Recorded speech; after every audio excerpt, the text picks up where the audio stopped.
Hello and welcome connoisseurs of fine common cardboard to today's live stream.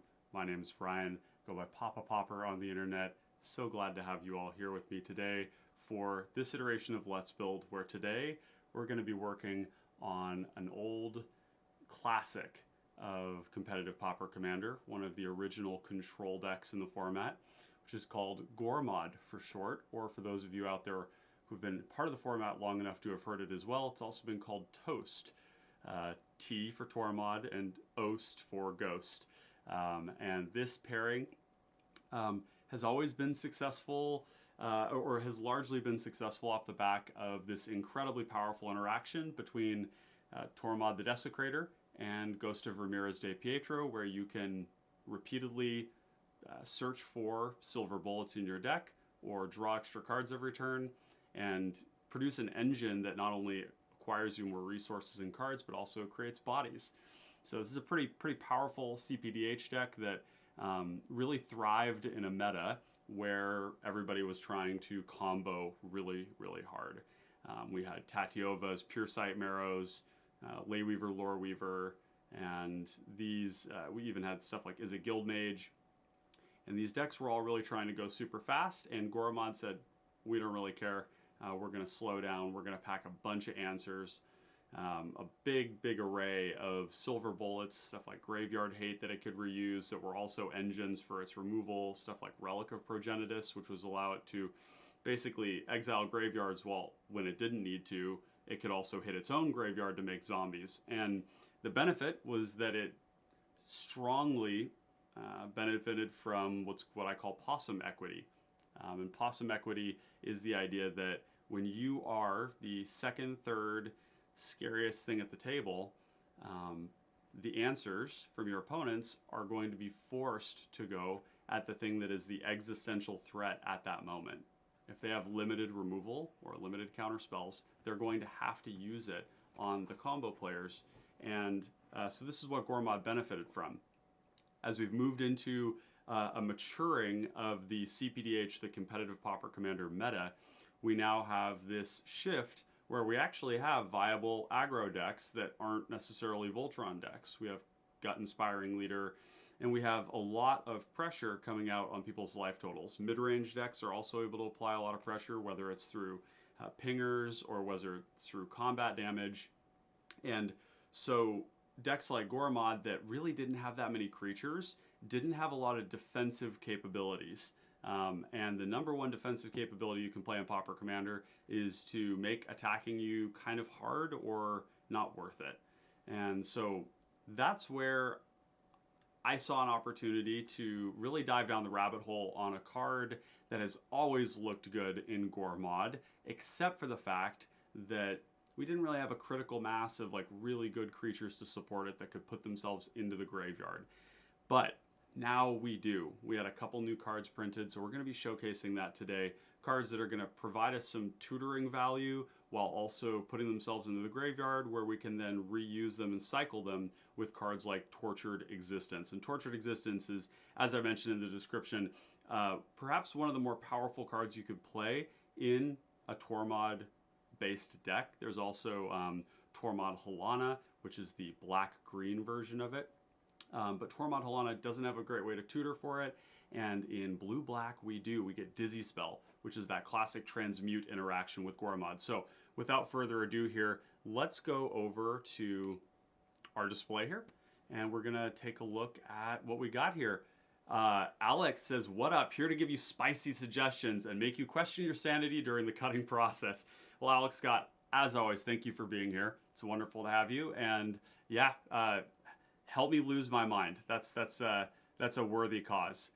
We can definitely make that happen. But of course, chat always does a great job of bringing up cards that you know, maybe I miss along the way, and that's really why I like having you in here. Is that when we do that, then you know, we make better decks together. So I'm definitely glad to have you here. Alex says, so I'm hearing Cycle Storm. Yeah, you know, there's going to be some cards that are familiar from Cycle Storm.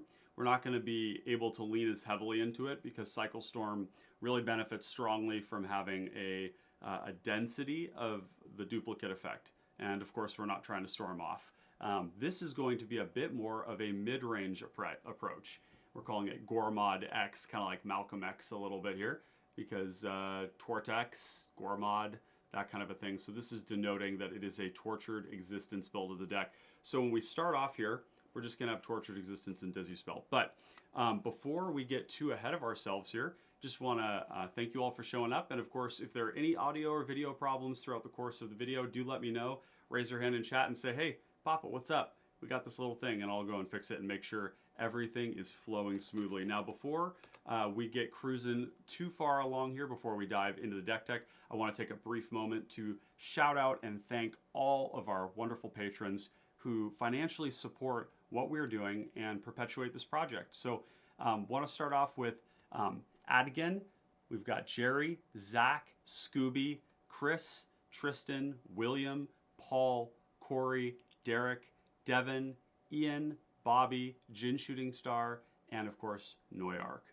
Thank you all for what you do. If you too are interested in joining the Patreon, the way to do it is through patreon.com/common connoisseurs. And I'll bring this up on the screen here for you. We have levels from $2 a month, $5 a month, $10 a month, and then for the whales of you out there, we've got $20 and $50 a month, all promising a huge amount of value to you, as well as just the knowledge that you are helping support an independent content creator, as well as support the growth and expansion of Pauper Commander as a format, which to me is my favorite format of Magic I've ever played. I don't know that that's going to change anytime soon. So we got this $10 amount here. If you ever do end up deciding to do it, actually gets you all the interfaces you're seeing right here, as well as access to voting on our Let's Builds, getting a shout out at the beginning of every video, access to the exclusive Discord channel, and things like that. So consider joining if you have the financial ability to do so. But with that, folks, we're going to get into this Let's Build. We got Chris Lively, another regular. What's up, buddy? Glad to have you here. Ma, Gur, is that Papa B? That's right. That's right. Yep. Oh, wait, is that Ghormod Angler? No, I thought you were saying Ghormod Angler for a second there. We probably will play Ghormod Angler in this deck. But yeah, great to have you all here. So, as we were saying here, really the core component of this different build of the deck is Tortured Existence. Now, what we're going to do is we're going to look into the considering section, and what this is going to show us is kind of the elements of this deck that we were playing before. And maybe actually what we'll do is even go a little more, yeah, let's go back to the original build of Ghormod so we can see what it looks like. This is the version I play. There are other really good builds of this out there. Crash MTG, one of our famed deck builders in the format, also a member of the cPDH or the Pauper Commander Rules Committee, has a great build of it as well. I think he has quite a bit more views on his than mine. You're welcome to go check that out too. Has a great build of this as well. But really, if you look at it, it's like 13 creatures, and a lot of these were not really casting that much. So pretty creature light. We're really focused on getting this engine up. We've got a really nice interaction suite. One thing you're going to notice too about Ghormod is that things are organized by CMC. So if we were to go into the, and by CMC I mean mana value, if we were to go into here and we look into the section here on our primer, you can see that the tutors in this deck are all, and the whole construction of the deck is built around mana costs. So we're looking to, anytime we have one of our tutor spells, one of our transmute effects, we want to have the ability to get something at 1, 2, 3, 4, and 3 all the way through. And the reason that, to back up a little bit, the construction of the deck flows from this because we want to have whatever effect we need attached to one of those cards. That means at every level, a Dizzy spell, we have 1 mana, and we have draw, we have a counter spell, we have protection, we have graveyard hate, we have removal, and a zombie engine. And every single one of these, 1, 2, and 3, is all going to have access to any one of those things, which means that we're always able to get these silver bullets to deal with problems at the table. And so this is how this deck is built. Now, I think that what we're going to be doing here is focusing a little less on transmute. Transmute's pretty expensive to have Ghost in play on, say we're able to curve out where we go land, Arcane Signet, Ghost, holding up protection, and then we have 5 mana open. That means we can use one of our transmute abilities to go and find something of that mana cost. But it's kind of taking our whole turn to do that. So we're drawing a card off of this, and it's a specific card, which does increase the quality of that card, but it's expensive, you know? So one of the things I'm really interested in doing here with this build is that when we construct this, we're going to be looking at just cycling cards, things that allow us to just draw more cards really cheaply. And cycling allows us to do that. 1 or 2 mana, sometimes even free, so that we can just churn through our deck, hit our land drops, hit our ramp, hit more action, put things in the graveyard, and then when we have a ton of stuff in the graveyard, we can start to reuse them with Tortured Existence. Anything that we like that dies, we're just going to be able to bring it back again too. And of course, to find Tortured Existence, we have Dizzy Spell, which is going to be one of the more important ones. So I'm going to open up my Twitter here, because in Twitter, of course, is where I wrote down some of the cards that I was excited about. If you want to see, what I wrote about, you can go on Twitter and check it out there. Pauper there, where I will have some of the thoughts. So let me pull this up. Yeah, here it is. Okay. So some of the cards that I was really excited about recently, I was building Avalanche Caller. And Avalanche Caller has this interesting thing where you want to be hitting like all of your land drops, and you can also ramp really, really hard. And we also kind of like the idea that we could have a few bodies in the deck that can kind of hold down the fort without having to pay any mana to do so. Avalanche Caller allows us to pay 1 and a snow blue to animate one of our snow lands and turn it into a 4/4 hexproof. And so I was looking at creatures that would do that, and one of the new ones that came up is actually is kind of a rehashing of an old classic, okay? And that is Tidal Terror, okay? Shoreline Ranger has been the source of many a meme over the course of time, and that's because this is a classic Tatyova card.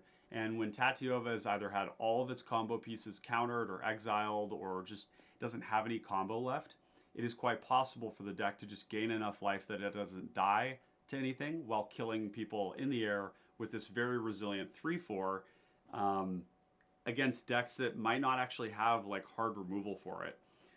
But it's an island cycling card, which means that it's finding your Mystic Sanctuary to pair with your Tidal Bore in that deck. And we only really had one island cycling card that worked with Tatyova, because you can't play Jessian zombies in Tatyova. And so now we have Tidal Terror. This whole new cycle of cycling cards is really, really good. Tidal Terror in particular is really, really good. This card is, in the early game, going to guarantee that we hit our land drops. And then mid and late game, it's either going to give us the ability to reuse a spell from our graveyard with Mystic Sanctuary, because it says island cycling, and Mystic Sanctuary is an island. Or it's just going to be cast. We'll cast this for 6, and we'll have this 5/6 that can become unblockable, which is great. I love this card design from Wizards of the Coast. They're basically printing cards that are good at doing something early when you need it to, like cycling for a card or cycling for a land, which means we're going to increase the consistency of our deck a lot. So this is one of the ones I'm really excited about. Even Shoreline Ranger is going to be cool. In this deck, the synergy goes even deeper, though, because if we find a Mystic Sanctuary off of one of these cards, not only do we put a creature into our graveyard that we can do things with, but we're also putting a land into play that is going to allow us to put a spell from our graveyard on top of our library. And that thing leaving the library is going to trigger Tormod and make a zombie. So these things do a little bit more in this deck even than they do in pretty much any other context. So I like both of these. They're definitely going to play. Now the next ones that are pretty cool are going to be swamp cycling. And y'all may have seen me comment about this, but I think Gloomfang Mauler is a really, really strong magic card. I get the sense that this is almost like staple black spell. The reason being, it's big, it's Gurmag Angler size. It doesn't die to very much. It has evasion. It grants evasion to other things, and it doesn't just grant the evasion, it also buffs them up. And then when you draw it early, you can just swamp cycle it. Well, what kind of swamps might we want to get in this format? And the answer to that is Witch's Cottage. Witch's Cottage is a great card in this format for reusing our spells. Witch's Cottage is actually like, it's particularly good in this context because just like Mystic Sanctuary, it's gonna basically give us another Tormod trigger. So I really like Gloomfang Mauler. Late game, we can always put these counters on Ghost. For those of you that don't know, Ghost has a weird form of unblockability. We're going to throw these in for the time being, but we're not probably going to play all these because I just want to back up and show you about Ghost. So Ghost here says it can't be blocked by creatures with toughness 3 or greater, which kind of means that it gets stonewalled by like your Aegis Turtle type cards, you know, cards like Seagate Oracle, things like Augur of Bolus, Philology Archaeologist. There's a lot of like things that can block it there. But if we give this any amount of power, it begins to get to the point where it can actually kill those things, and the things that can block it generally can't kill it. So toughness 3 or greater means that normally it's 2 damage against their 3 toughness, right? Which means they're gonna be able to basically block it forever. But when you give it a little bit of power, it's able to fight, and basically eventually will have a form of unblockability because they just won't have any blockers left for it. So so cards like Gloomfang Mauler that can put those counters down, it's huge. Also, we can reuse this card. Gloomfang Mauler with Tortured Existence, we can, you know, we have ways to basically recover this from the graveyard if it ever dies, and then back up another creature with it. So pretty darn cool. We also have Twisted Abomination, which can also find just a normal swamp, or it can find a Witch's Cottage. Jesse and Zombies is not going to make the cut here. The Fear is cool, but it's just a 2/4. So we're gonna take this and put it in the considering section. Injector Crocodile is similar to Gloomfang Mauler, but worse. It's the incubate is not all that relevant to us. The swamp cycling is cool. We're gonna put this one in considering. I just don't know that we're necessarily sold on that card just yet. So looking over here at Twitter, a couple of the other cards that I posted are really just under cycling. So we're gonna go cycling, and we're gonna go type creatures. So let's take a look at the creatures first. The other marquee card of this deck that I've been really impressed with, and was always kind of a flex slot in Ghormod, was this Gem Palm Polluter. Gem Palm Polluter is a really cool card. It's part of a cycle of cards that actually wasn't fully completed at Common, which is kind of funny. I would love for them to print Gem Palm Incinerator, for example, which is the Goblin damage spell. It's 1 in a red. You can cycle it, and when you do it, it deals damage equal to the number of goblins you have in play. This one's double black. Target player is going to lose life for each zombie you have in play. Holy smokes, this is a creature. We can get this back over and over again. For 3 black mana, we are casting it, getting it back again, and drawing a card. Or not casting it, but activating the ability. So when we start to get a lot of zombies, we're going to start to really be able to push a lot of damage. We could do this potentially like 2 times a turn. It's a lot of black pips. So very strong card. This is another one of the reasons I wanted to play this deck. Another one here is Horror of the Broken Lands. This card is going to get out of control. If we give this flying, if we give this fear, if we give this any form of evasion, it is going to clap some people dead. And I am really excited to do that. Chris says, print green gem palm at common to give me an elvish crater hoof. That would be so sick. Yeah, like a green. So it'd be like a, yeah, what would we call that? Leaf palm convoker. Leaf palm convoker. And it gives what? What does it do? Like target elf gets +X, where X is the number of elves in play, and maybe make it like 1 mana or something. That'd be pretty cool. I really like those effects that have basically, you're getting an effect when you cycle it, because it's uncounterable. So Horror is going to be great. This card is going to be bigger than Ghormod Angler. We're going to be able to cycle and discard cards really easily. And we're going to be able to make this really, really big. And you'll see why that's important in a bit here. We have a bunch of other stuff here. Most of it's like generically not that good. But we do have Street Wraith. Street Wraith could go in the deck. I'm not bullish on the idea of paying, you know, like 7% of my life every turn, you know, to reuse this effect. But we'll throw it in the considering section. Striped Riverwinder is busted. I know it seems weird to say that. It's a 7 mana 5/5 with hexproof, but like Striped Riverwinder at base is just 1 mana draw card. It's just a cantrip, right? But the early game we're able to move through our deck more quickly, and then late game we can cast it, and we just have this 5/5 hexproof, which is just really hard to kill. Pretty excited about Striped Riverwinder here. We also have Twisted Abomination, which I think I pointed out earlier but didn't really talk about much. This one here is 6 mana for a 5/3. You can regenerate it, and it has Swamp Cycling. This is also a zombie, which is cool.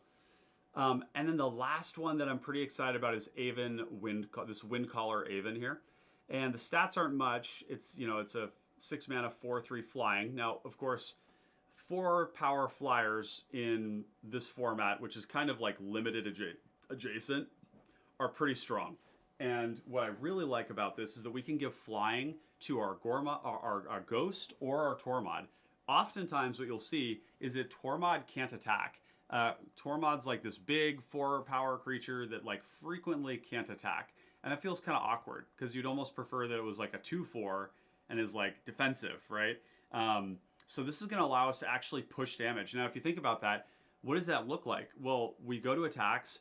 We cycle Aven the Windcaller Aven. We give Ghormod flying, and Ghormod's on like a 4-turn clock to kill somebody. That's like real commander damage. So it's going to draw us a card. We're going to get that card back with Ghost, and then we can just do it again and again and again. It's kind of sick, huh? So I like this one a lot. Blythus, welcome to the channel. Glad to have you here. We got this commander combo seems sweet. It is a very sweet commander combo, and frankly, it's one of my favorite decks. Really, like Ghormod is amazing. And yeah, I'm excited to try it out. So Cloud of Fairies is an interesting one. I don't know that this card is like high enough impact in this deck to really like warrant its inclusion. I like all of these here because these cards fuck. You know, they're like big cards that, you know, they can be like very strong sources of pressure. Even the Street Wraith having like this weird form of unblockability is pretty cool. Unblockability on Tidal Terror, resilience on Twisted Abomination, you know, giving evasion with the Windcaller, evasion with Shoreline Ranger, the ability to go tutor things. This is just untapping 2 lands. It's just like a free Cloud of Fairies, free 1/1 flying. I don't know, not that excited about it. So we've got that. Now, what about non-creature? Type is not a creature. Well, the first one is going to be Ash Barrens. Quite frankly, like one of my favorite things to do in Ghost is you play out Ghost. Usually you want to have like a mana open. So the deck does want to have quite a few rocks. I think my build, I can't remember exactly how many mana rocks, but you want to play a lot of lands and you want to, you know, have a lot of rocks. Ash Barrens is just like one of those amazing early plays, right? You get out Ghost and you just do it once to like guarantee your land drops for the rest of the game. Because you already have one in hand and you get another one, then you've got 2 lands, and you're probably going to draw another one at some point in time. And you're also going to draw a lot of cards with these cycling spells. So Ash Barrens is amazing in this deck. The other cards that are amazing are Barrenmoor and Lonely Sandbar. Both of these just kind of act like having Monarch, but for like 1 mana every turn, and our opponents can't get it from us. They're really good, and they're lands, so they're like modal, mana source, and draw spell, which is great. Alex says, first spicy take. Take a look at what wizards we have available to take advantage of wizard cycling. Okay, let's do that. So type wizard. Oh, that's kind of interesting. Okay, so let's do, we're going to do a little clause here. We're going to do type wizard and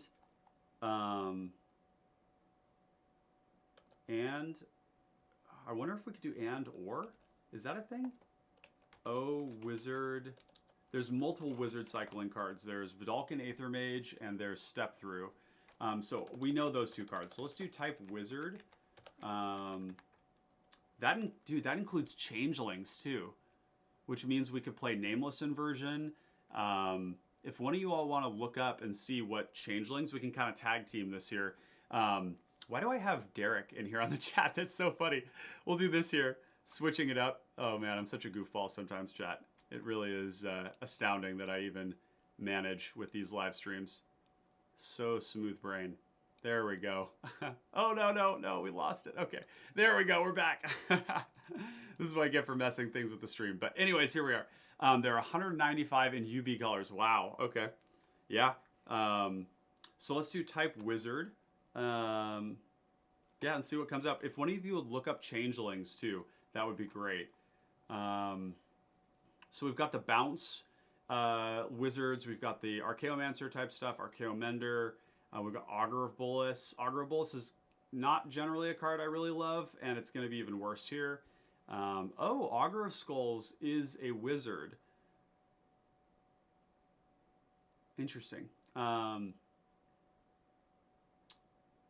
We have... Do any of these cycle themselves? Interesting. Changelings should come up under wizard tags. I'm not sure if they will, but we'll see. Maybe you're right. Gator says, what's up? I've been playing the pair recently quite a bit. Awesome, dude. Well, this one's going to be a little bit different than what you're probably used to. We're going to really lean into Tortured Existence and Dizzy Spell as our main transmutes. And we're actually not, I think we're probably not going to have room for the other transmute spells. We're going to focus more on just like drawing a lot of cards and having a ton of velocity through the deck, and then having creatures that we can reuse with Tortured Existence so we can make a huge board of zombies at some point, which kind of suggests that we're going to be mostly black, which is kind of interesting. Let's see, what else do we have here? Are there really any that we like? This one is it's kind of like a dork, right? It like just requires we have a land, I guess. But we've got Cloudkin Seer, which is a card I really like. We have an unblockable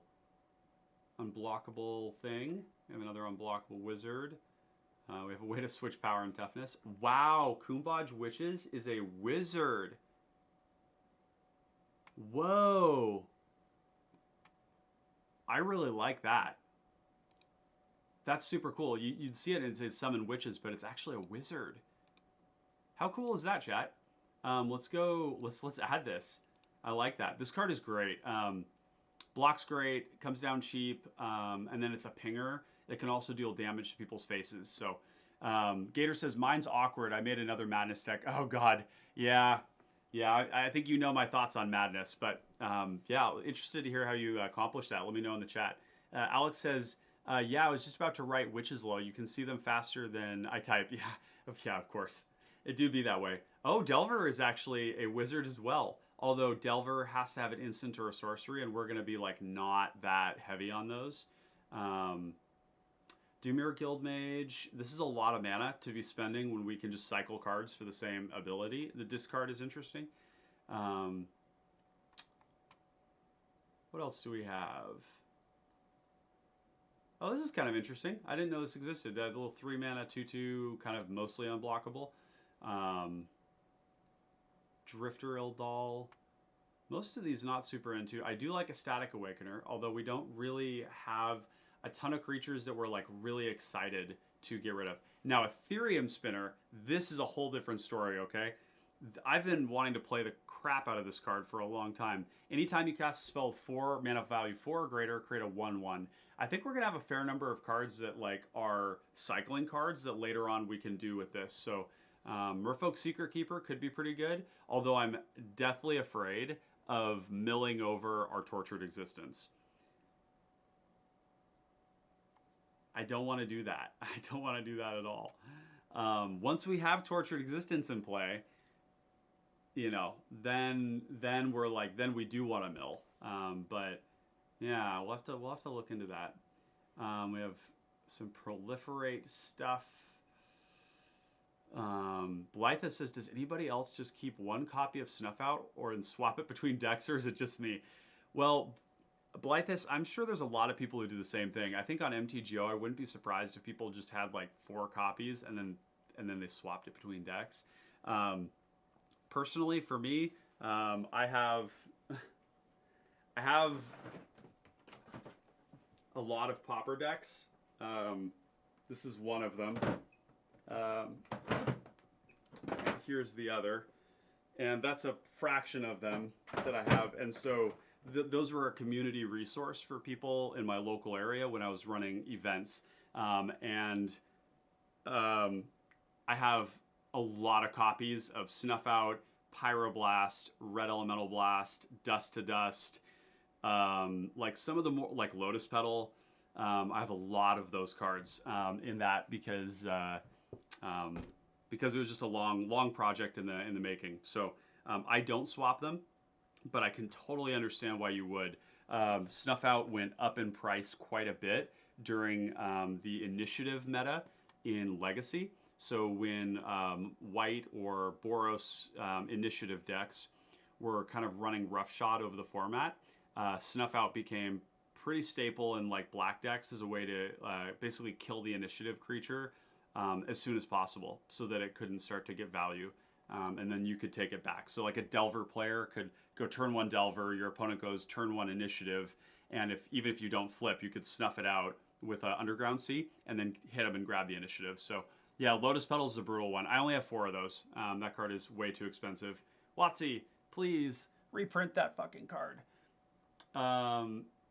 What else do we have here? Okay. Whenever you draw your second card each turn, put a counter on it. That's kind of cool. Kind of expensive though. I don't know if this is like super premium. This will do this like every turn. Blythe says, fingers crossed for a Lotus Petal reprint in Commander Masters. Yeah, that would be pretty cool. Remove black cards from your hand, or reveal them, and then sacrifice it, and then exile cards out of the graveyard. This one can also be used to make zombies, but only once. Martyr Frost is interesting. This one, because it goes into the graveyard, we actually could get to a point where we could like Tordex it back and then have like a reusable counterspell. So I don't think that's good enough, but we're going to toss it in considering there's a better card than Martyr of Bones for what we want to do for graveyard hate. Merfolk Secret Keeper is also interesting, although like I said, I'm scared that Merfolk Secret Keeper is going to mill over our Tortex. So maybe the idea is with Merfolk Secret Keeper, we play it out early if we don't have Tortex, and then if we do, we use it to fill the graveyard. And then if we top deck it later on, then we use it to fill the graveyard and then we cast it, which is kind of interesting. So yeah, we put this in when considering. I think I already did that, but just make sure. There is this one too. Whenever you cast a blue spell, you can untap it. There's a black version of that that is a Marrow Bone Gnar, and that card is insane in this deck. I wonder if it's a wizard too. That'd be pretty cool. Whenever it becomes tapped, we've got Nurok Replica, which is kind of like maybe a repeatable bounce spell when you have Tordex in play. Not that great. I love Pondering Mage. I know this card is like kind of a hard sell because it's like a 3/4 with a ponder. I mean, I think it's pretty good, but I just I can never find room for it in my decks. But I really do like this card. 3/4 is a great stat line for 5 even, and the fact that you get to ponder is pretty cool. So shout out to Pondering Mage for being a sweet card. Okay, what else do we have? Nothing here that I'm super compelled by. The Salvager of Secrets type stuff is kind of interesting. I don't think we got at the beginning the Archaeomancer. Let's toss this one in as a singleton.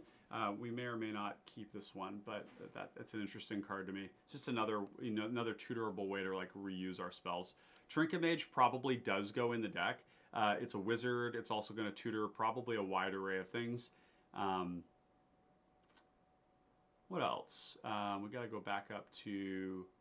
Oh! Is our commander... It's a wizard? Oh! What is it? A wizard and merfolk. So it reduces just the cost of Ghormod. And we probably don't have a ton of wizard spells, so I don't think that's going to work. Very few changelings. Yeah, I think the changeling spells are going to be limited, but we'll see. And then we're going to have to move on from the wizard rabbit hole. But I do like it. This is cool. Graft is kind of interesting, too. I like the idea of Ghost coming in immediately as bigger.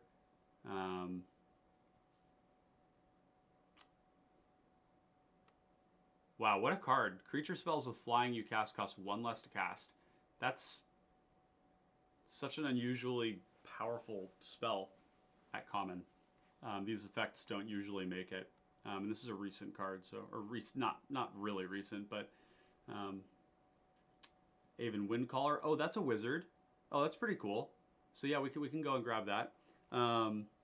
This one here is going to grant something flying, which is kind of interesting. I actually do like Wizard Replica. On board, 1 mana, miscalculation. And then from there...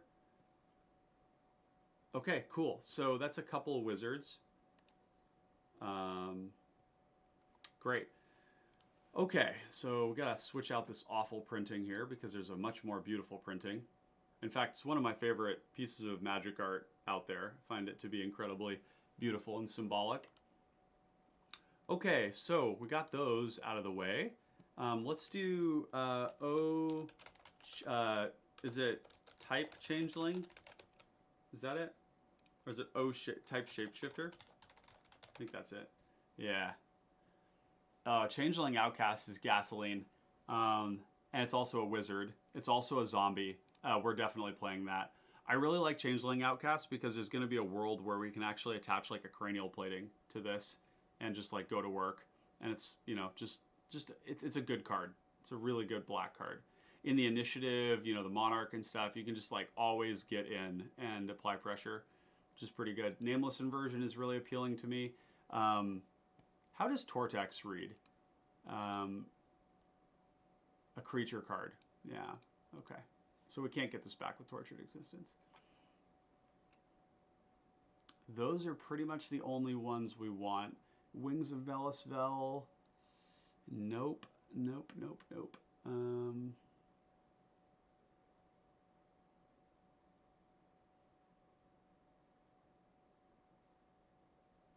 I don't think any of these other ones are at all appealing to me. So Changeling Outcast is the only one.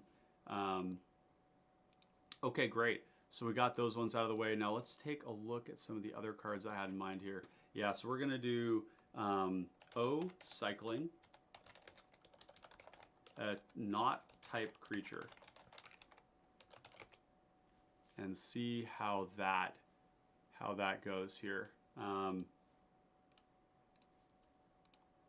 Because there were a couple of other ones that I wanted to get to. Compelling Argument is pretty interesting to me. This is just going to be a 1 mana cantrip, but then if we have Tortured Existence, we can use it to fill the graveyard with more stuff. And that's pretty cool. So I think we'll add this one to the main deck for now. The Cycling for 1 is particularly good. Choking Tethers is kind of interesting. It allows us to tap down blockers for Ghost and do that repeatedly. And it's actually uncounterable, which is pretty interesting. Countervailing Winds is a spell that we can. It's a 3 mana. It's a 3 mana counter spell. That's not good. These tap lands here are also pretty interesting to me. Now, Dirge of the Dead is a card I'm really excited about.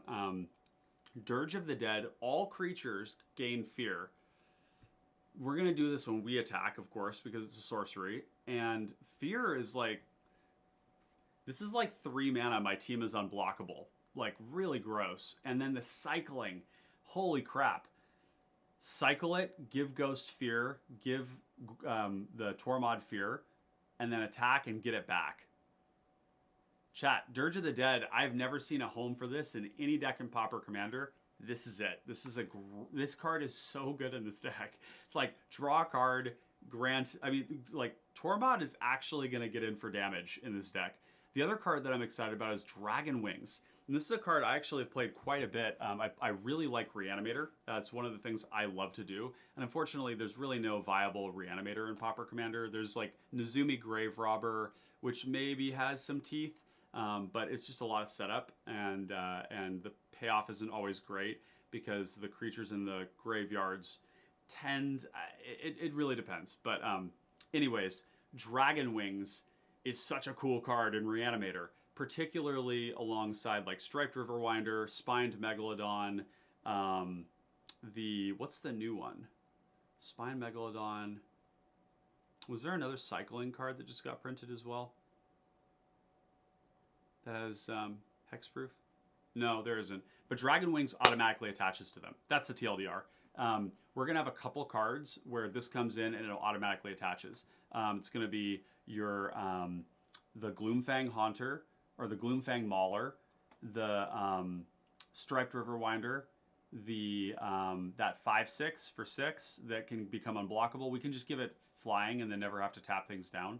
This card is great, but it's also going to just cycle to draw us cards. So the way I see Dragon Wings is we can give it to Ghormod, I would say Ghormod when I'm talking about Tormod.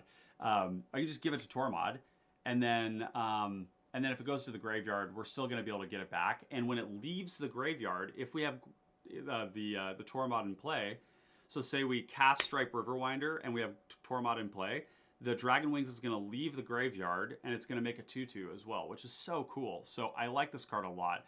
Alex says, I'm adding this to the battle box. This is interesting. Yeah, I like I said, I'm not memeing here. I think that this is actually like a very, very good approach to Tormod that just hasn't been like very visibly attempted. And I say that only because people are brewing decks all the time that I don't see, right? Like everybody is not seeing like a large portion of the decks being built.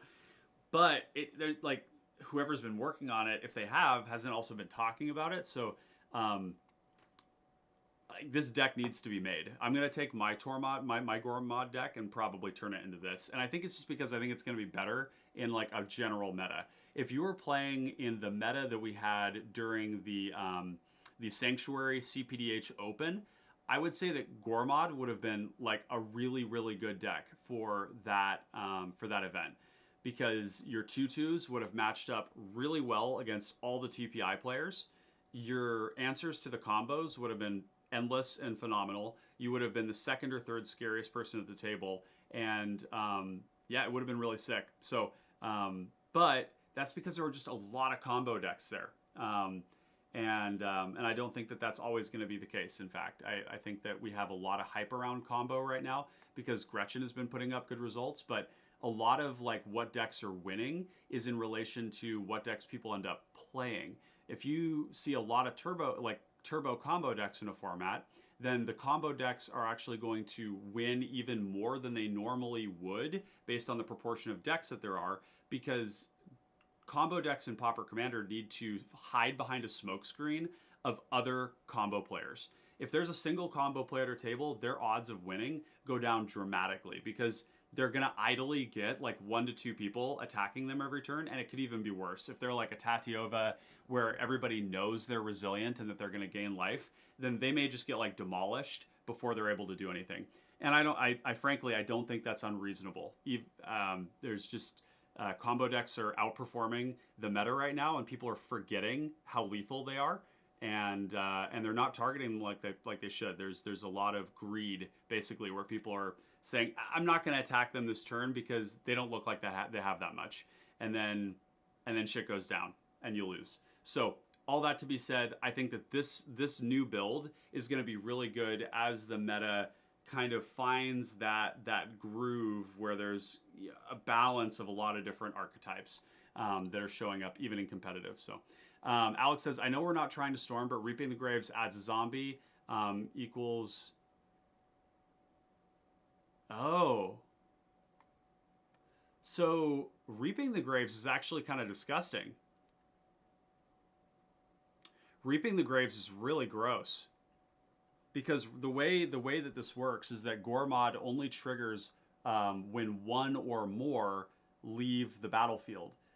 Now, the way the storm works is that we're going to get all these copies, and each one is going to act individually, which means that if we stormed off for 3, we're not only going to get 3 creatures back, a lot of them which are going to have the ability to cycle and draw us cards.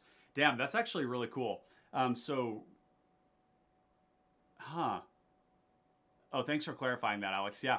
So not only are we going to like get these cards back that we can just cast, but we're going to produce a ton of Tormod triggers, produce zombies, and then we can cycle those cards to draw cards, or we can just replay them. I like that a lot. Yeah, we're definitely playing Reaping the Graves. That's a great recommendation. We have a bunch of like weirdo stuff here. We have like this 5 mana ice 2 things. We're not playing that. Hampering Snare is kind of interesting. I kind of like this effect. This card probably in a lot of cases acts a little bit like a Prismatic Strands, where you cast this and you completely fuck up the math for your opponent, like really badly, and then they can profitably block all your stuff and kind of like one-sided board wipe you. It's also a cycling card. We're gonna throw it in for now, but I will say that this card probably on the chopping block if we get really limited on slots.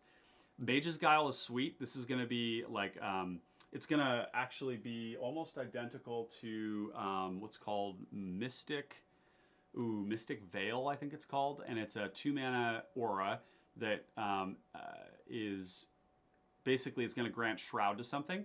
But if you cast it instant speed, it sacrifices at the end of the turn. This is kind of the same thing, right? It's 2 mana, instant speed. It's going to grant Shroud. It says target creature, which is awesome because that means we can target our opponent's creatures with it.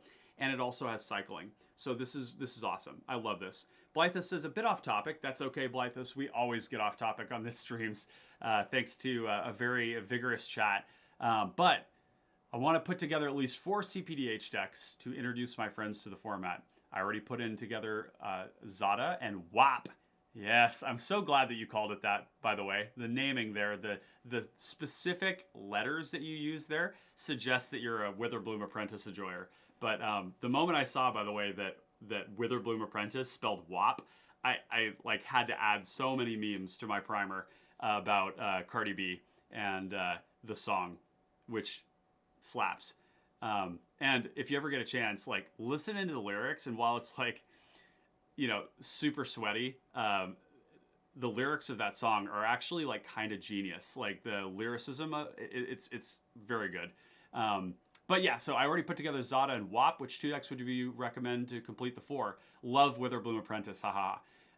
That's a great question. So generally speaking, when I'm thinking of like a battle box, I do recommend that people reach to build a couple more. But for your first 4, what I would look to do is have like a balanced representation of archetypes, except for combo. So for combo, what I would like to see is like a dedicated combo deck, and then a combo deck that can do other things as well. And then 2 other decks, maybe like an aggro and a control, or an aggro and a mid-range. And that's because if you only put 1 combo deck in the pod, you're gonna run into problems of that player probably not winning all that much. Like combo players do need to travel in packs, or at least in a duo. Otherwise it's hard.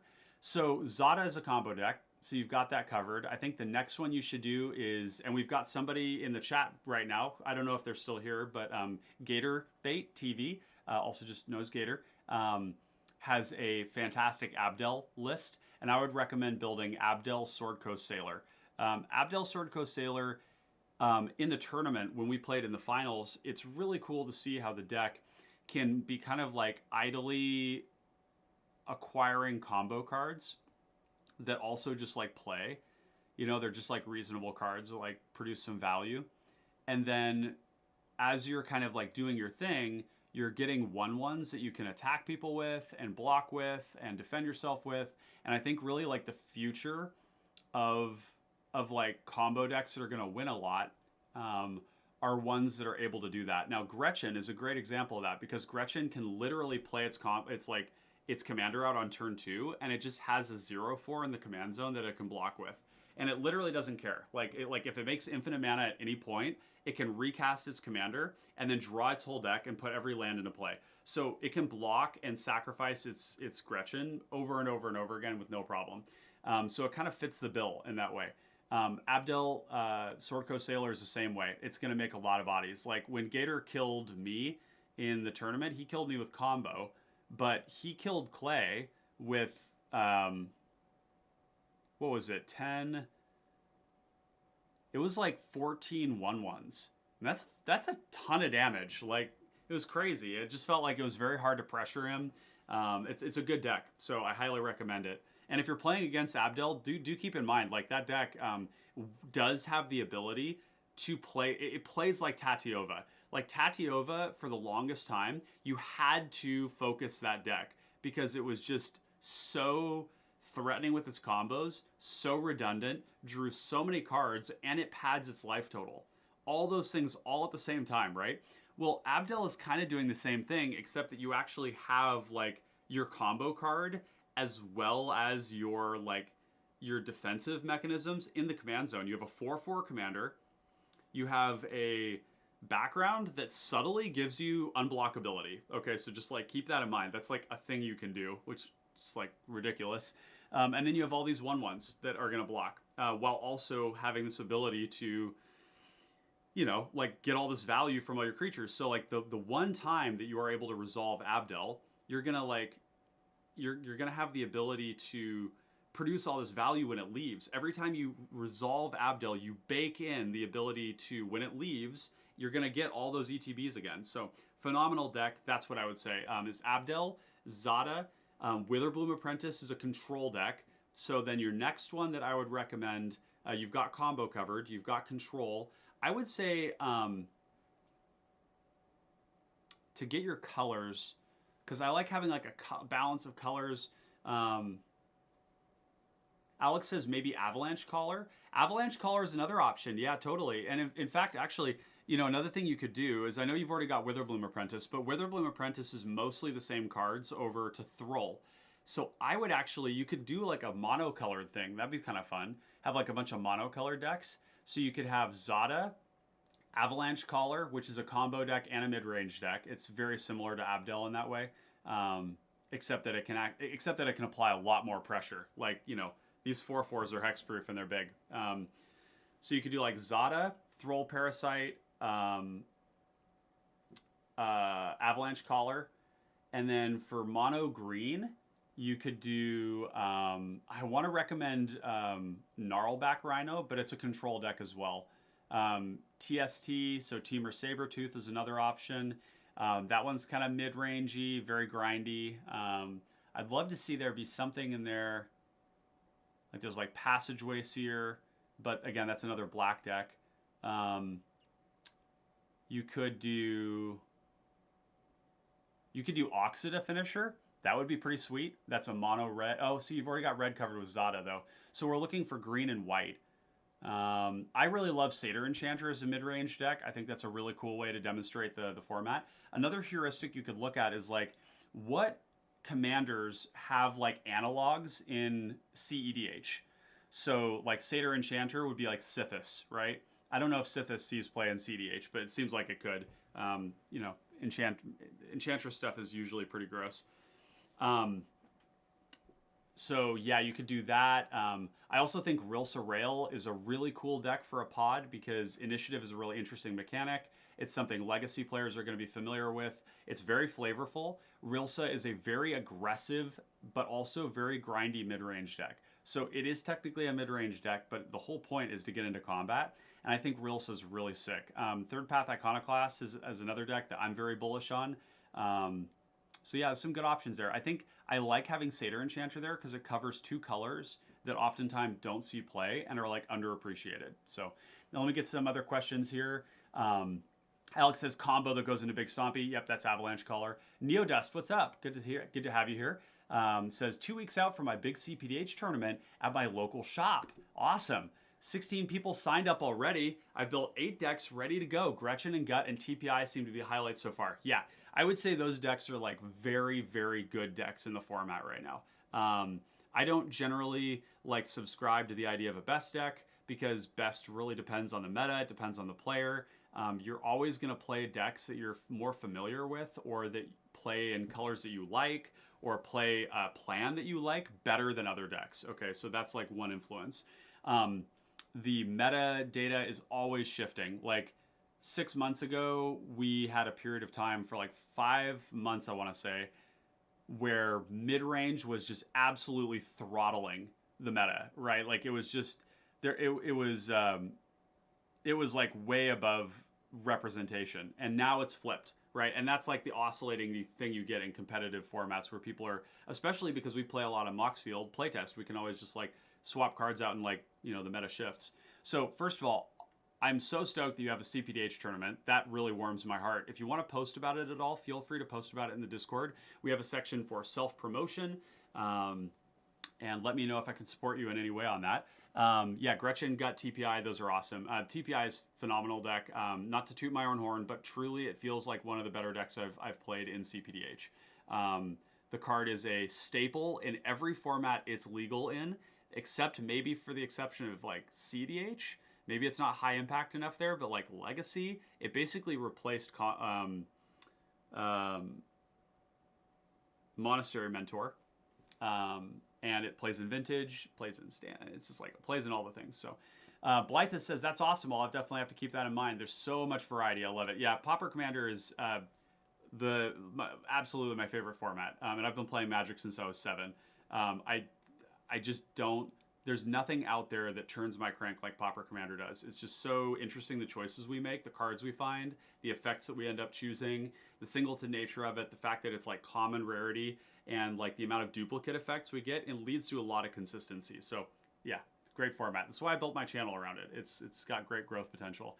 Alex said, is it bad to have all the combo-y stuff? It wouldn't be fun for the only aggro deck. I think that the aggro deck is fine. Like, aggro decks are not doomed to lose if they're the only aggro deck. Aggro decks are, yeah, like Gut, you know, has enormous momentum to it, right? And like, in my opinion, Gut players are granted a lot of leeway, and I'm not saying this is wrong. This is what people should do.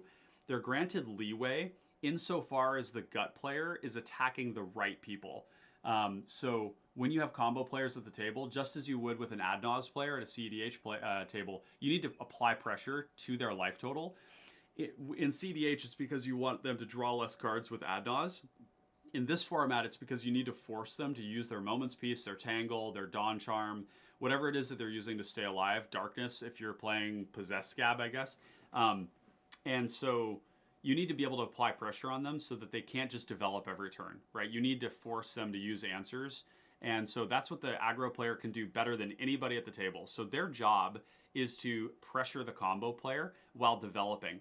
The control or the mid-range players are going to allow them to do that and work with them to apply pressure to that player.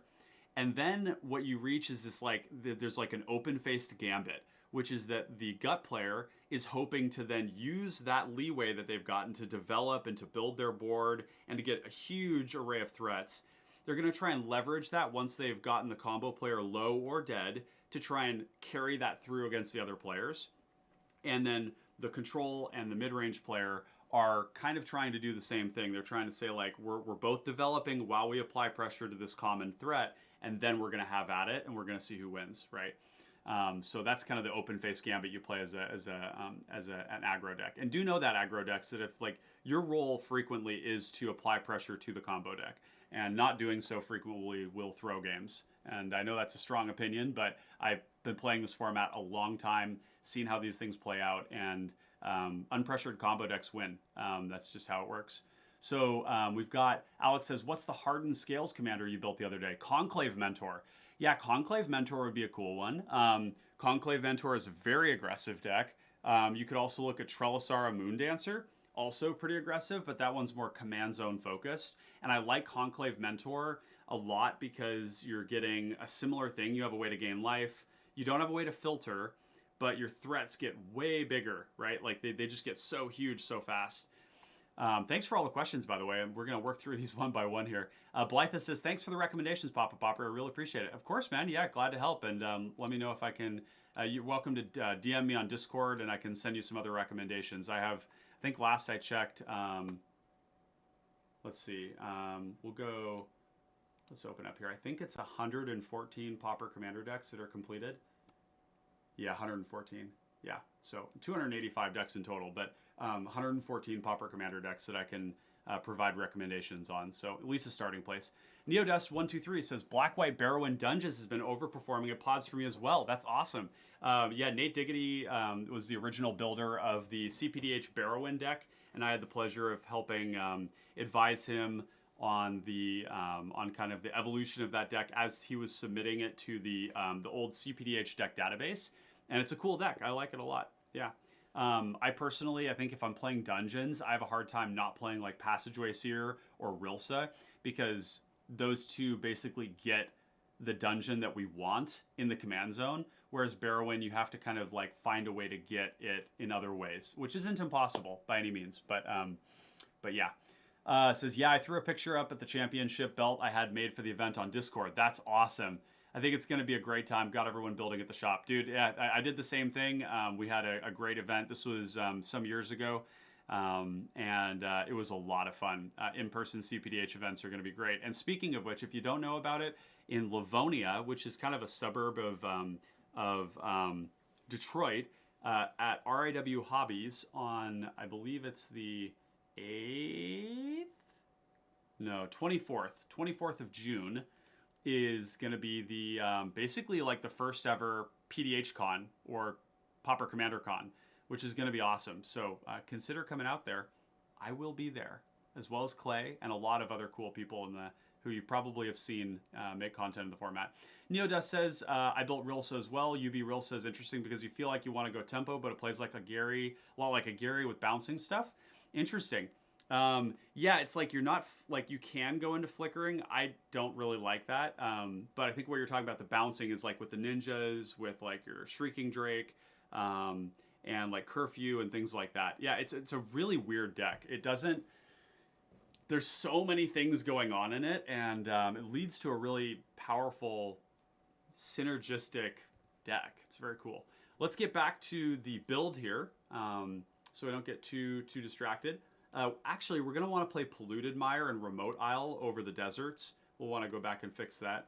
Miscalculation could see play in the deck. I like Scarab Feast.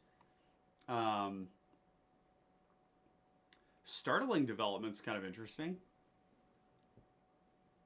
It's like 1 mana cycling. Like, how bad can that be? And then you can turn Ghost into a 4/4, which turns it into a 4-turn clock. That's kind of cool. Let's throw that one in there. Step Through I like a lot. This is like just a removal spell that also cycles for wizards, which is cool. I really like Suffocating Fumes right now. Suffocating Fumes is very good against TPI, Third Path Iconoclast. It's good against Gut. It's good against Abdel. One sec. I'm going to close the window here so that it's not so bright here. Got to take my plant babies off the windowsill so I don't knock them over.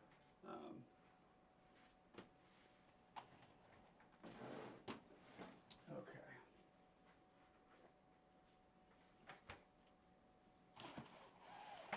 There we go. Okay, that should help with the glare a little bit here. Okay, so we got Unburden, we have Unearth. I don't think Unearth is going to play in this deck. I don't know what we would unearth. Like, we could unearth Ghost, I guess. Which isn't bad. That's kind of like it's a protection spell.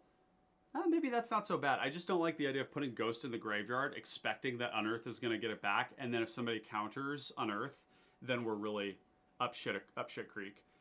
Without Weakness is cool, like protection spell, it also cycles. World Weary, not that good. Okay, so that's a good start there. Was there anything else here we wanted? No.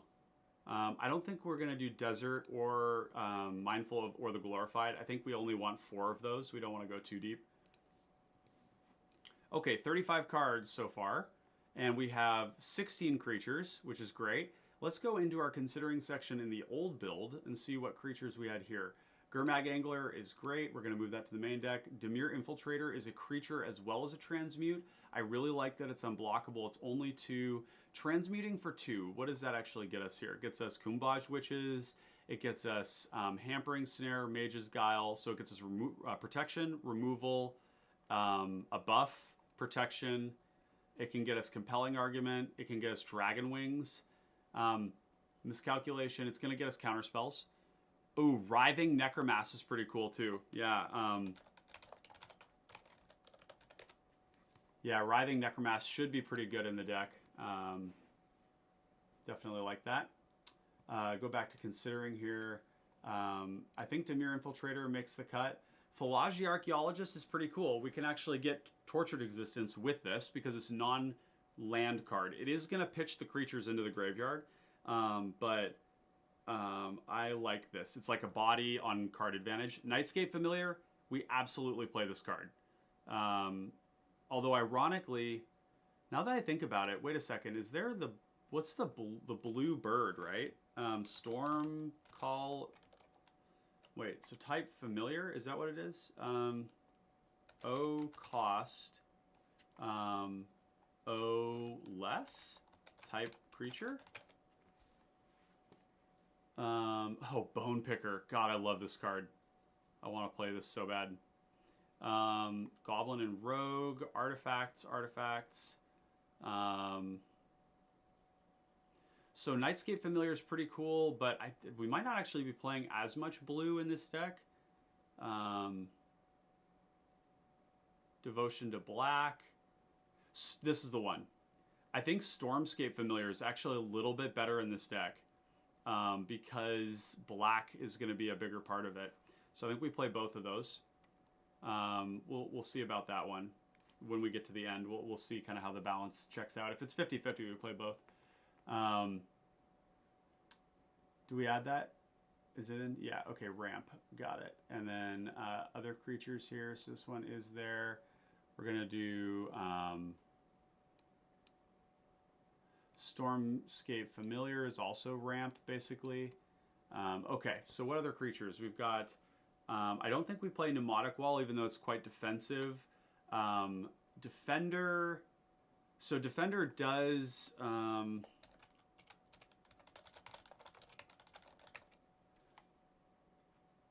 does get Academy Wall, which allows us to loot, which is kind of cool.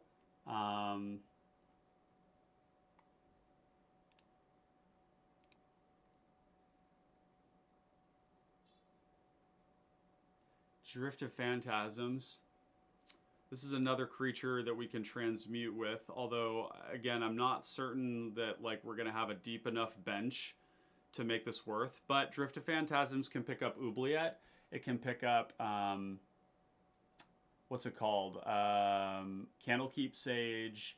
It can pick up a couple of things that we probably like.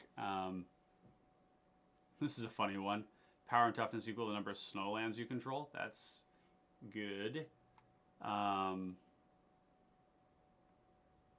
What else do we have here? Larder Zombie. Larder Zombie is a great card. Funny thing is, like, this only kind of gets online when we get, like, a couple of creatures in play. So it's kind of dead before then. I don't know if we play that. Pneumatic Wall is a defender, so we could get that. I don't know that I'm seeing like enough stuff here that I really would like reach for it. Secret Door is gasoline. If we ever get the initiative, then we can tutor that up and do stuff with it. Defender has a lot of good stuff if you didn't know. Okay, I think that we... I think we have pretty good selection there. And that was Defender. What other stuff? We have Trinket Mage, Drift of Phantasm, Crypt Rats we're definitely going to play. It does hurt us, but that's fine. Security Bypass is really good on Ghost.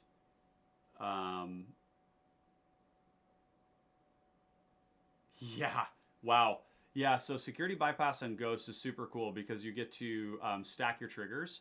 So what you do is you stack Security Bypass, you put something into the graveyard, it gets a counter, and then you get to get it back. Defender does seem like too many hoops, I agree. Seba Trespassers is an interesting one. You can... The problem with channeling is that it's like 4 mana to ice 2 things, and you can do it over and over again, but I don't know. I'm just not sure if I'm into it. Unexpected Fangs and a Cartouche of Ambition have always been a part of the deck, and I think they're really important. We're going to play the hexproof stuff too. We need ways to protect our engine. The engine is still really important. Fleshbag Marauder is an edict, and a zombie is good.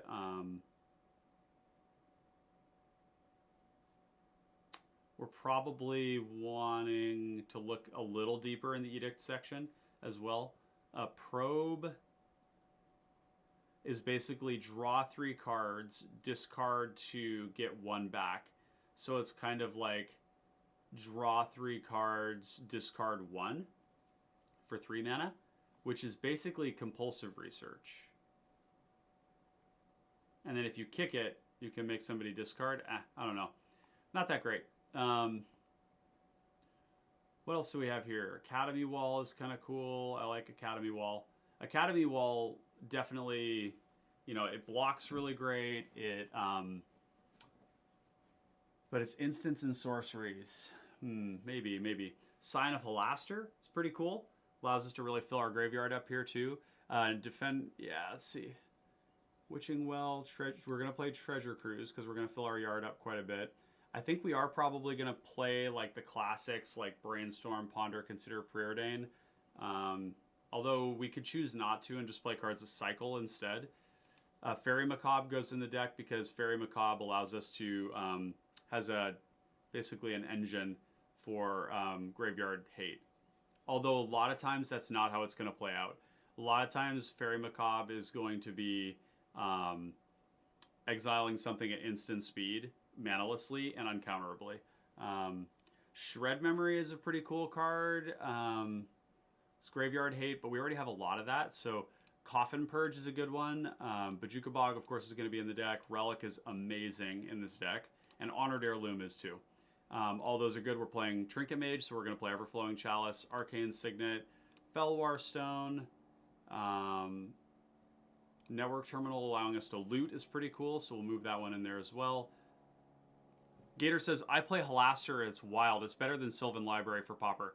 So yeah, like Scion of Halaster in this deck, because it's during each turn, so so that means if at end step we cycle, like we could do this multiple times where we go like, go to our turn, we cycle our first, let's see.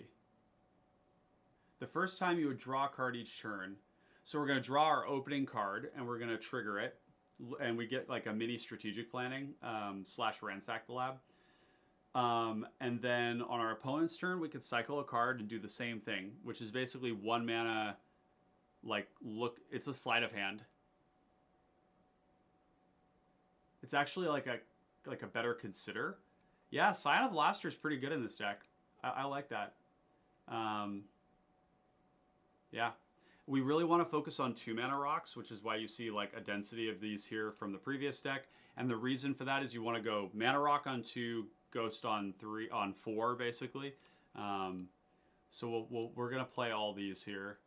We do prefer the ones that have pips because we are a pip heavy deck. And by pips, of course, I mean the mana symbols. Thought Vessel has traditionally been a really important and good card in these decks too. Because we tend to have a lot of cards in hand. So I'm going to add that one too. I don't think we need Mind Stone.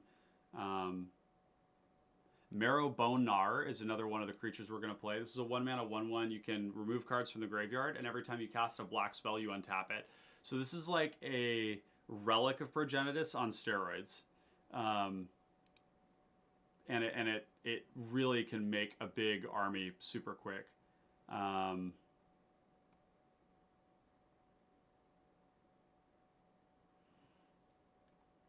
Cranial plating, yay! Definitely playing that. Okay, what else do we have here? We have Shred Memory, Perplex, Dizzy. Muddle is going to be a counterspell in the deck, so we're going to play it too, because we need some of those. We already have Shore Up, so let's remove this from the considering. Command Tower, Contaminated Aquifer, Dimir Aqueduct, Evolving Wilds. Filling up the graveyard is pretty useful because we have ways to use it. I think that's good. Ice Tunnel. We're going to throw the islands in for now. I don't know what our count is going to be. I think it's going to be more like 50-50, whereas old version of it was a little different. We're going to play all the artifact lands because we Mystic Sanctuary, of course, too, because we have Trinket Mage. Tokasha's Dig Site seems expensive. I don't think this is going to be relevant, so it's going to be like a colorless land. We could bring it in the main deck. Again, I'm a little worried about pips. Opal Palace is going to be very good in the deck. Very excited about that. So we have 105, and how many of these are lands? Oh, too many of them. That's the answer. So we're going to go here, and we're going to remove some of these. So let's go. What are our color balances so far? Yeah, it's really close to 50-50. So we're going to go, I think 36 is probably fine. Do we have any duplicates here? Man, we have a lot of non-basics. I don't think Tokasha's...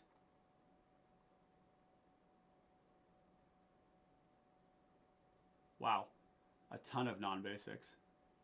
That means 17 of our lands are untapped with basics. 18, 19, 20, 21, 22, 23. It's kind of stiff. That's a lot of tap lands. Tokasha's isn't one of those, so it's a little like we can't really treat it like that. I think these I would feel more comfortable. We've got a lot of rocks too. I would feel more comfortable if we weren't playing these fetch lands. I'm going to play Ash Barrens because it's also untapped. And then we're going to go add some of these. Yeah, like that maybe. That seems fine. We have 5 lands that cycle. Barrenmoor. Okay, cool. Yeah. Tokasha's Dig Site also could just become a swamp. I think we're going to just do that. I might be wrong, but we'll look at it later. Okay, 101. 12 ramp. Most of it being 2 mana is great. I actually think we could do some creatures here too. Like we could do... Like, are creatures better here than rocks? Maybe not. We have 28 creatures currently, which totally satisfies the Tortured Existence build.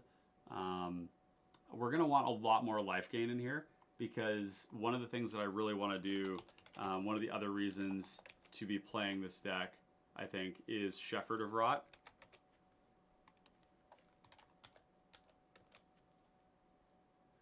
Yeah, this is like one of the sickest cards in all of Common. It's so heavy. There's also really funny ways to use this where, like, if you're going to lose in a tournament, you can totally, like, kill the table, including yourself, to just get a draw. Like, I've drawn a lot of games with this. I used to play a lot of mono black zombies in 60 card. I have a spicy build that I was trying for a long time. And yeah, if I was, like, about to lose and there was nothing I could do to win, I would just, like, pop Shepherd and be like, okay, go to the next game, take a draw. So yeah, Shepherd of Rot's pretty cool, but it's going to demand of us that we play some really good life gain. So Kumbaj Witches is going to come in for the creatures, Marrow Bone Gnar for the creatures, Zombie Outcast for the creatures. Secret Door kind of looking a little weird. I really like Secret Door. It's like tutorable with Trinket Mage. It's a 0/4 for 1. And then if you ever get the initiative, you're able to, like, mana sink into it to, like, move through it by venturing, which is really cool. What's the mana cost looking like? Really low, actually. So I don't think Ethereum Spinner is going to make the cut, unfortunately. We're going to move this over into considering. Shepherd of Rot was one of the reasons why I wanted to play this, so we're going to move this into creatures. Really like Secret Door. We'll see. We might have to cut it. I don't think Wizard Replica is going to make the cut. Although Wizard Replica can come down. I don't know. Archaeomancer is a card that we can reuse with Tortex, so that's pretty cool. We'll do that. Horror of the Broken Lands, absolutely. Gem Palm Polluter, absolutely. Shoreline Ranger. Shoreline Ranger's good. Tidal Terror is great. Twisted Abomination's great. Aven Windcaller is great. Gloomfang Mauler. Yeah, all these have already been pre-vetted, which is good. And then we have Step Through, which is a tutor, and removal. We don't have any removal yet. I'm just gonna say that. We need to get on that. Because we still want to be a mid-range deck. We don't want to just be like not interacting with people. Nameless Inversion. I don't think Scarab Feast is going to make the cut. 1 black to get the cycling is pretty cool.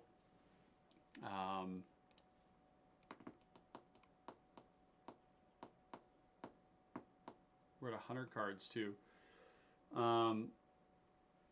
This is going to be Evasion, Dirge of the Dead. But these are also draw spells, you know. Not the money sign. Hashtag. Draw. Compelling Argument, also draw. Dragon Wings, draw, but it's also Evasion. Torture Existence over here.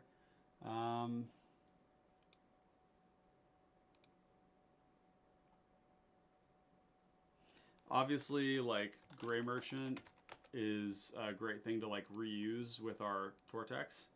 I would really like to play the Initiative in this deck. Because these cards are things that we can actually, like, bring back with Tortured Existence and reuse, which is awesome. Trailblazer's Torch is a great card. I'm a little... It's not really like doing anything in the deck that I love, but these are great. I mean, they're just coming down and fixing your mana. They're giving you value. Counters on the Ghost is really good. I like that a lot. I would like to have more life gain in here. Do we want Reckoner's Bargain to gain some life? Yeah, we could play Reckoner's Bargain. I'm thinking like creatures that gain life. Oh, we need to go get Reaping the Graves too. Yeah, that card is going to be absolutely bonkers.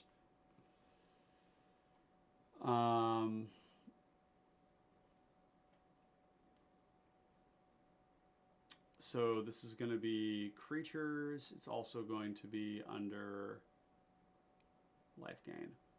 Anything else here that gains life?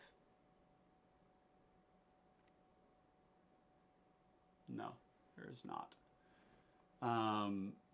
Yep, these are going to go under creatures as well.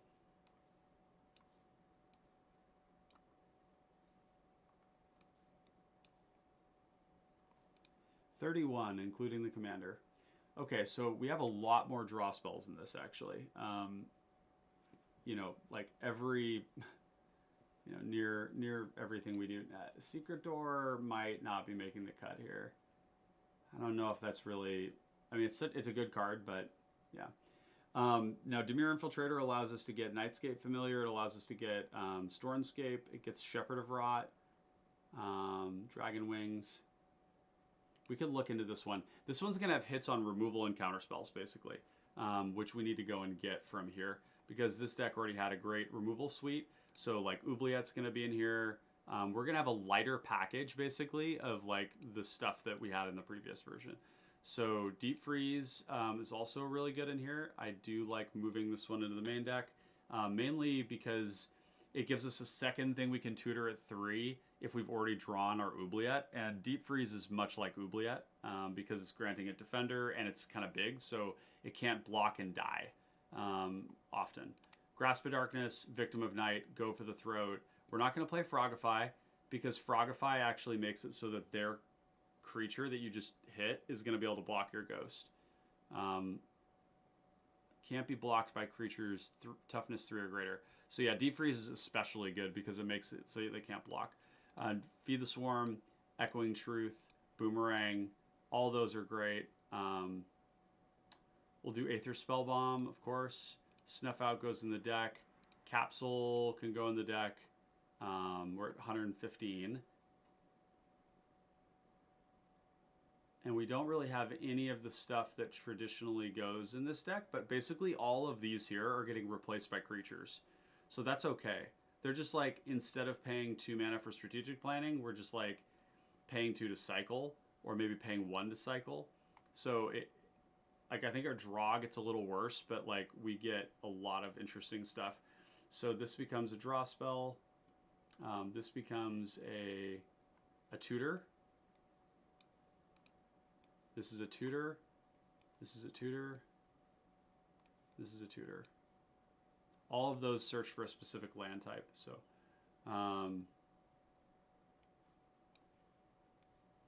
yeah, got all that good.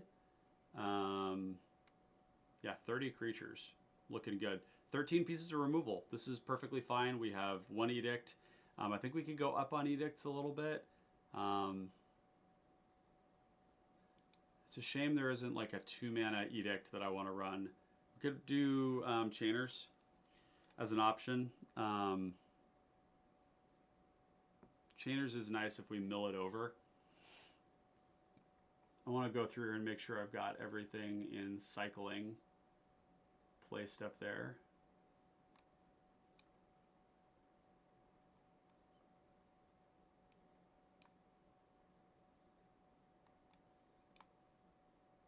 Okay, 15 draw spells. I think it's even more than that because we also have Network Terminal. We have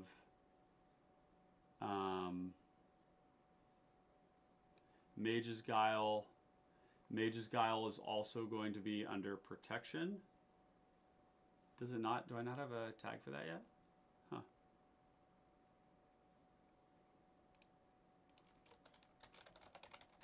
The awkward thing about this is we want to hold up protection, and this is kind of like using it to cycle, but if we have a counterspell in hand, then that's giving us like extra layers of that. So this is removal here. Hampering Snare, kind of looking like it's not going to make the cut. Startling Development, not probably going to make the cut. It's kind of like +2, +1. Probably not. Without Weakness is kind of like a bad version of Mage's Guile. Reaping the Graves is basically just a draw spell. But this is going to be under Recursion.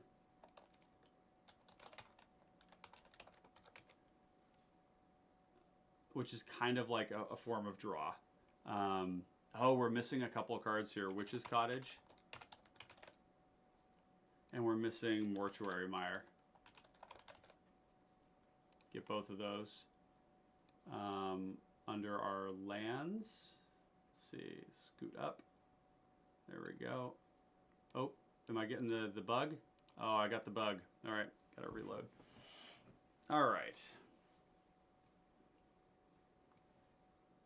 And then we can cut some lands here. We just did add 2 tap lands, which is, I want to be cognizant of that. We're probably going to go down maybe like 1 or 2 of these. Scarab Feast probably doesn't make the cut. We've got we have so much graveyard hate. Yeah. It's cycling 1, which is nice. So if we wanted more draw, we could opt to have that be there. So Coffin Purge is nice because you can Coffin Purge, targeting your own graveyard, make a 2/2, and then you can flash it back, make a 2/2, and target something in your graveyard and make a 2/2. So for 2 mana, you put 6 power in play at instant speed. And it's also just like one of the more backbreaking forms of graveyard hate in the format. Fairy Macabre might not actually be like what we're looking for here, because Fairy Macabre allows you to like eat people's graveyard every turn, but then you're like not cycling to draw cards, and you don't get to reuse it Well, actually, you know what Fairy Macabre is good for? Is that if we have Tortured Existence in play and Fairy Macabre in hand, we can discard it, exile something, and as a its discard is a cost, so it goes in the graveyard. And then if they do something fancy to like flicker to bring their thing back, then we swap one of our cards in our hand with Fairy Macabre and we do it again. So Fairy Macabre is pretty good. This is just a lot of graveyard hate though, so I'm just not sure. We could cut Honored Heirloom because that is one of the more expensive rocks, um, and it's like on 3, which isn't that great. In fact, we could probably cut Honored Heirloom and Network Terminal. The only thing that's nice about Network Terminal is that you can basically use Network Terminal as a cycling card. So it's basically 1 mana, tap an artifact, which is usually an artifact. So it kind of reads, Network kind of reads 3 mana, draw a card, while also being a mana rock. Because you have to tap it. You're probably going to have to tap a mana rock or an artifact land. We don't have a lot of artifact creatures. So it's basically like a cheaper Bonder's Ornament if we can connect with our commander. But I think we can actually cut both of these. It might seem weird because this one's particularly good, but we have so many ways to produce triggers, I think. We actually do lose some of the like flashback stuff. Like we probably still want deep analysis.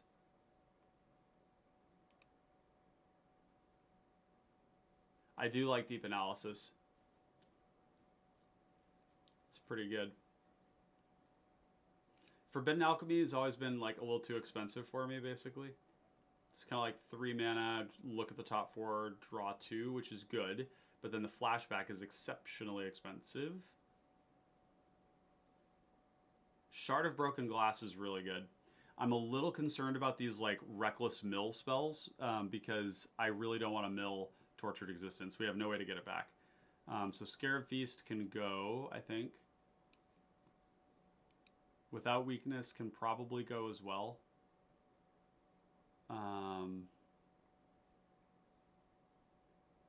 Dirge of the Dead is draw. Security Bypass is draw. Dragon Wings is draw.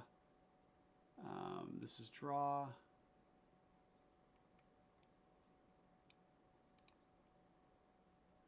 What else do we have? Polluted Mire is draw. Remote Isle is draw. Alex says, is there a way to bring it back so that we don't have... oh, if it's removed? Yeah, I mean, it's kind of sucks if it's removed, but we could play something like Conjurer's Bauble.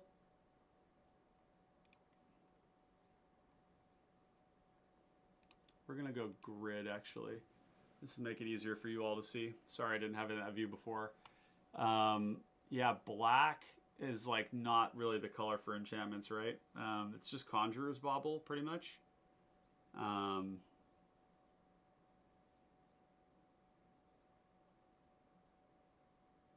Oh, there's other stuff too. These things allow us to shuffle our graveyard in, like Stream of Thought would be one option. But we don't want to just shuffle it back in, we want to get it back. And none of them are really going to do that.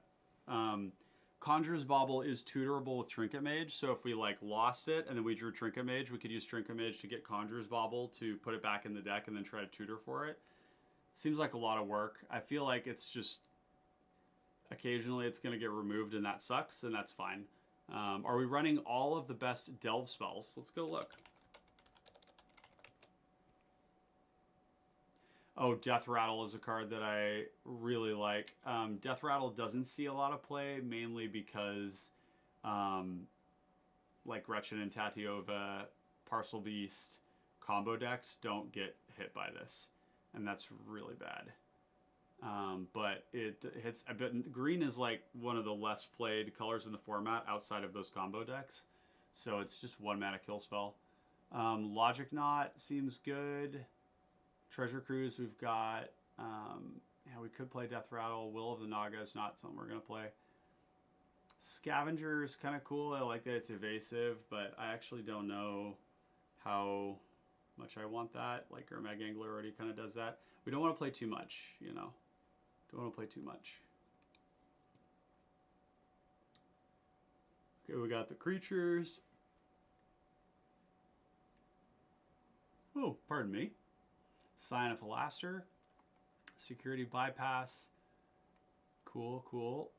Dirge of the Dead.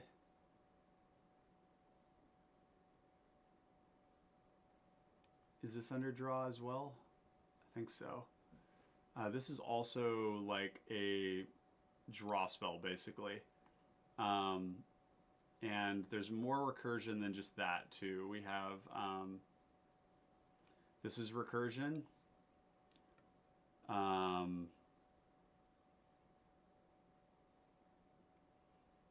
Other recursion spells we have are actually the lands, which is going to be Mortuary Mire and Witch's Cottage. And then we have Mystic Sanctuary, which is also recursion. And then we also have Archaeomancer, which is recursion. It's also, okay. The initiative cards are draw spells. They do draw us cards, so I'll throw those in there as well. And then, yeah, we only have 3 counter spells. We need to make room for more of those.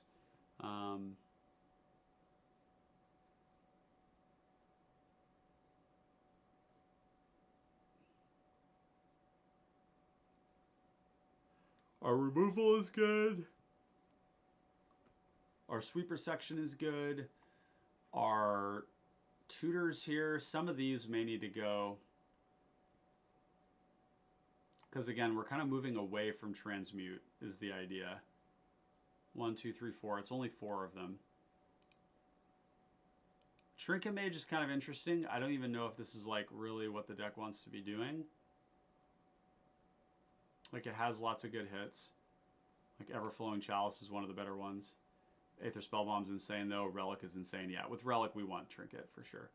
And then we have Cranial Plating. And we have 15 artifacts in the deck, which is, like, actually... it's riding the line a little bit. Cranial Plating is going to be at parity or better than Bone Splitter most of the time, probably. It's generally the case. We're going to throw this in considering... thing is that we can tutor for it with Dimir Infiltrator and with Muddle Mixture, and then we can put it on Ghost, and we can start to kill people with commander damage, which is pretty cool. It's only 1 to equip, so there's all that. Oh my god, my mic has been away from my face this entire time. Is that audio quality just like way better now? Jesus Christ. Such a goofball. Okay. I'm not necessarily sold on, like, how many wizards do we have? We have 5 wizards. Trinket Mage. It's a lot louder now. Jeez. I'm so sorry, chat. I'm so sorry. I'm sure there are a number of people who are just like, oh, it's too quiet. Fuck this. Oh, dear. It is what it is. Can tutor Nameless Inversion, Archaeomancer.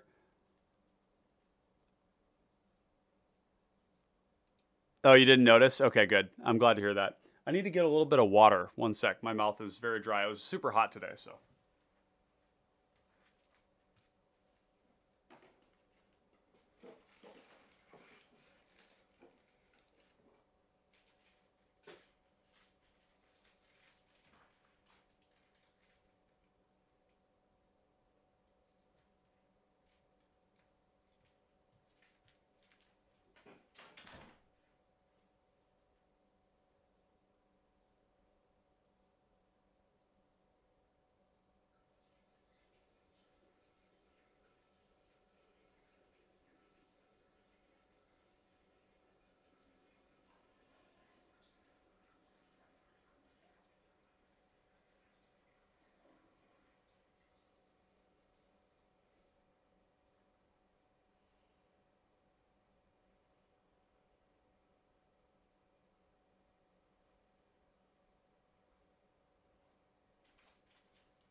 And of course, by water, I meant a beer.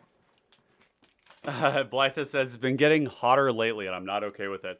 Yeah, I live in Washington State, up really close to the BC border, in a place called Bellingham. It's north of Seattle. And we went from like spring where it was like pretty cold in the mornings, you know, like definitely like you had to have like something warm on. And then like it pivoted like 5 days ago and now it's like 85 degrees outside. Pretty intense. So I had the bay door open at my warehouse today.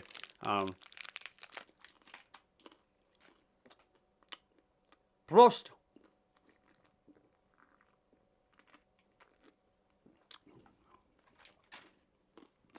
Okay.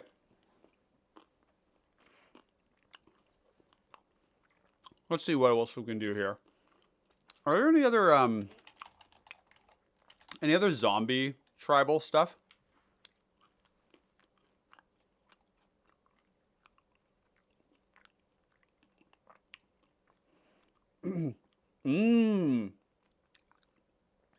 That's kind of cool. Wow. That's really good. We're getting a lot of triggers here. First trigger, return a zombie card, get a trigger. Put a +1/+1 counter on that zombie. And then we can flash it back, get a trigger, return a creature from the graveyard, get a trigger, and then put another counter. Oh, Moan of the Unhallowed is really good. Uh-huh.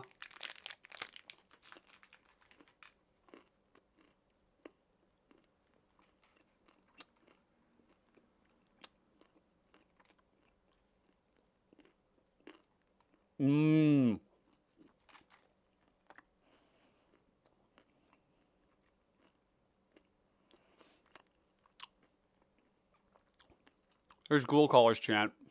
Let's go back. How many zombies? We have 9 zombie cards. Crawl from the Cellar is really good. I really like Diregraph Horde as well. But Decayed Zombies need like a special home.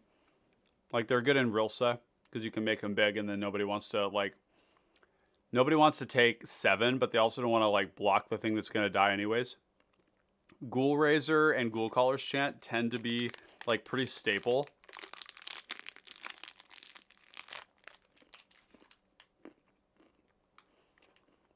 I really like Rix's Slave Driver. So if we pitch this somehow, we don't have a lot of ways to do that. But then the Unearth is actually gonna produce a 2/2. Grixis Slave Driver's a 4/4, and then when it leaves, it's gonna leave another 2/2 behind, which is pretty cool. I don't think we have enough zombies to make this stuff work, like that aren't in our command zone. Infernal Caretaker is really cool. This is a card that I'm looking forward to playing when I build Narfi.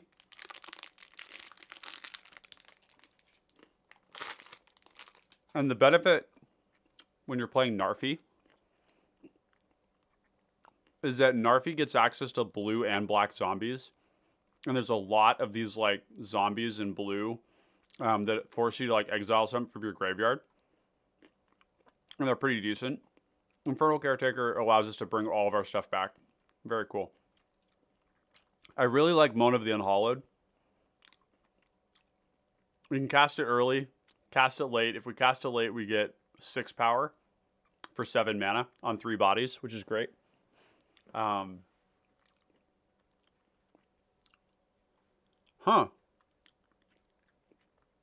Rank Officer is kind of interesting. You have to exile you have to discard a card. It's like weird form of, I don't know. Oh, Rotten Reunion is the other form of, wow, that's actually so much more. Rotten Reunion is the other Coffin Purge, but this one's actually going to like produce twice as much power. We might want both of them. Maybe both of them over something else. Suspicious Shambler is a really funny card. 4 mana, 4/2. And then when you exile it, you create 2 2/2s. But in this deck, it would actually be 3. It's funny. This deck kind of warps a lot of these like kind of bad cards and makes them good. Oh, Vengeful Dead. This is the other reason to be in zombies. I forgot about this. 4 mana, 3/2. Whenever a zombie or it dies, each opponent loses 1. There's also these ones here, these like Vile Rebirth effects, which are pretty cool because the way these read, and there's multiple of them. There's Vile Rebirth, there's Shambleback. These read 1 mana, make 4 power, which is really a lot, you know. But you have to exile a creature. It's interesting. Cool. I think we've got what we want here out of that. I'm glad we found this again. That's good. Moan of the Unhallowed. Decayed is like not nearly as good. Decayed tokens are just not good in general, but in this deck, if you were to like double the amount of power you create, like this card is going to read 1 mana, make 4 power, flash it back for 2, make 2 power, exiling a card from our graveyard, making 2 more power, and then 2 more power. So this 3 mana card is 2, 4, 6, 8, 10. It's 10 power for 3 mana. And of course, like a portion of that, 4 of that is not going to stick around. But when you make enough bodies like that, you can just swing in and hit people hard. Cool stuff there. Okay, back up to 114. We got work to do, chat. You got the link down below in the description, so make sure to go check that out and see that we're help me find the cuts. We're gonna cut Fairy Macabre. It's a good card, but I think Archaeomancer and the Step Through might end up going to. I know the Wizards are good, but it's just a lot of work to do something that's not ultimately a combo. Moan of the Unhallowed is a good card, but there's a part of me that wonders whether this is actually good enough. Actually, you know what? I don't think it is. We're gonna bring this to considering. I like that it's like 5 bodies across 1 card, but it's just, I don't know. It's kind of generic. I think like we can make bodies with spells that do other things too. Rotten Reunion. We're gonna do Graveyard Hate. Where do we have Graveyard Hate? Oh, go up.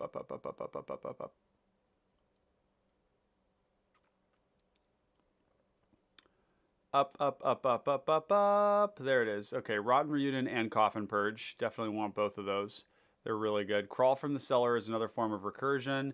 Vengeful Dead is a creature. We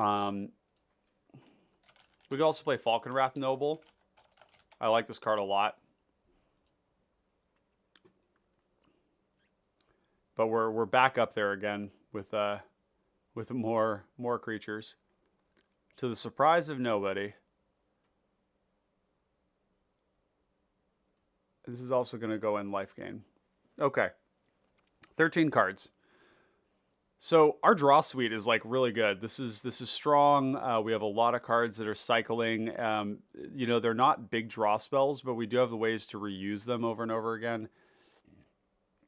We're going to be able to churn pretty hard. There's other cards to draw like Relic. We have a good amount of protection here. We don't have any counter spells.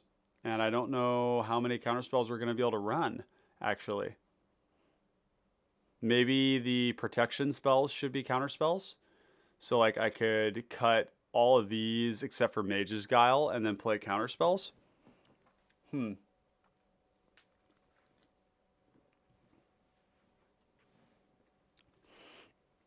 Maybe that's the price of this, of becoming more mid-rangey, more creature dense, is that we have to play counter spells instead of protection. I'd like to be able to run both. I don't know if that's possible. We could potentially cut one of these, but they're very, very efficient. Very efficient. Neoda says, counters seem better. I mean, they're going to act the same way a lot of the time. Yeah, the question is, like, what do we play? So we could play, like, Intervene is a good one. I really like Intervene. We could play Confound. These are both protection spells that also hit our opponent's stuff, which is pretty important. Relic is not going to go. And the reason for that is Relic is making a zombie for us every turn when it's not hitting on our opponent's graveyards. And then it just sits there and it waits. And then it exiles itself, and then we get another zombie trigger. So it's an all-star. Relic is amazing. Step through and the wizard cycling is going to go. We're going to get that out. I think Trinket Mage finding Relic is like a nice zombie engine. So like early on, Trinket Mage finds Everflowing Chalice or it finds the lands. Mid-game, if we're getting pressured, we pick up one of these two. Or if there's a combo player, we pick up one of these two. If the combo player is a graveyard-based one, then we pick up Relic. And then mid or late game, we pick up probably one of these right here with Trinket. So Trinket Mage feels pretty good. We could swap Cranial Plating for Bone Splitter. That's another option. But then it's kind of like, why is that slot being dedicated to the deck? I actually think that Cranial Plating, as weird as it sounds, is going to go. The Island Cyclers are interesting. I really like the Land Cyclers. And I really want to try them. Because both of these find Witch's Cottage as well as Swamp, and both of these find Mystic Sanctuary, which is for Island. And both of those cards not only like get things back for us, but they also trigger Tormod. Yeah, and they also hit lands, yeah. Do we want to be spending mana on that? Well, you know, one thing we could do is, because we do have Shoreline Ranger, Tidal Terror, Gloomfang Mauler, Twisted Abomination, and we have 10 rocks, we could actually go down to 35 lands.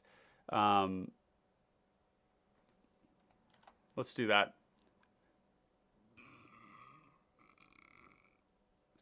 How many creatures do we have that Dragon Wings automatically attaches to? 1, so 3, 8, so 8. There's 8 cards that Dragon Wings attaches to. It's also just a 2-mana draw card. I really like the idea of giving Tormod flying. That's really good. Tormod is always on like this weird thing where he's like on blocking duty, but he doesn't block because you want to keep the zombies. Like, one way or another, like this card, generally speaking, is like not there, which sucks. I prefer that this card were like hitting people, you know. We have 5 counterspells. I was actually wrong. We already have 5 counterspells. So that's good. Luckily, Confound and Intervene interact with the most common, you know, format stuff right now, which is the, you know, the Gretchen Freed from the Real stuff. We could also play, we're going to play Dispel. And these are all going to have to come out of our protection package here. So these protection spells are dedicated, and they're really not going to be good enough. Dive Down can go. Mizium Skin can buff our zombies to 3 toughness. That's a big deal. So we're going to keep that one. Shore Up can go. You See a Guard Approach can go. Mage's Guile stays in. Oh, we're going to want to play Alexi's Cloak. I love this card. This is basically Benevolent Blessing in blue, but like, yeah, it doesn't grant unblockability, but like when it comes to your opponent's creatures, it completely turns off all targeting of them, which is great. When it targets your creatures, it's Shroud. So, and it's instant speed. So I like Alexi's Cloak. We're at 111. Miscalc is nice. We actually could play, you know, we could play Mirror Shell Crab. I'm not like a huge fan of Mirror Shell Crab anymore, but the ability to reuse it with Tordex is pretty cool.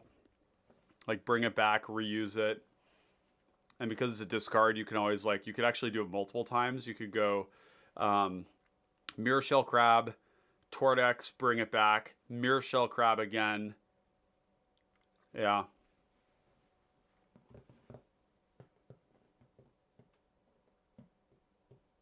Philology Archaeologist technically doesn't need to be in the deck. This can go into considering. We don't need that. This is also graveyard hate. Wow, we have a lot of graveyard hate. This is also removal. You know, we're playing Kumbaj Witches because we had this whole thought that we might do wizard stuff.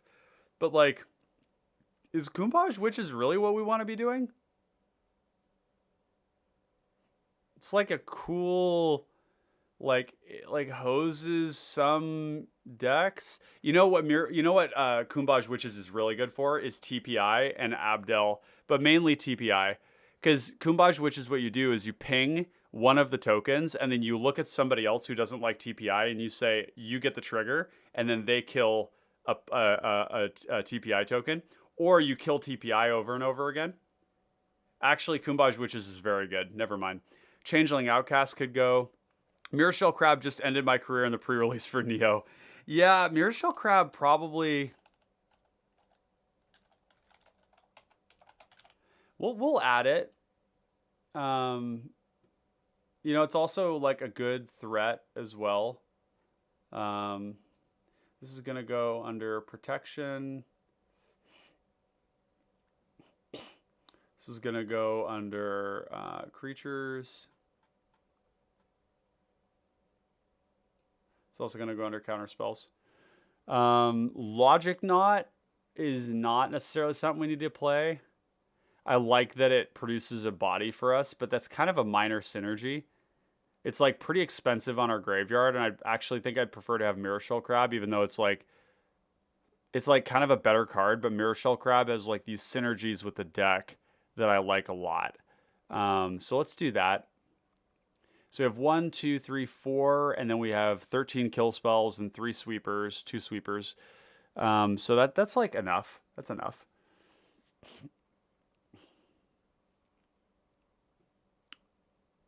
We don't have any like big draw spells, which is kind of unfortunate. Like we don't have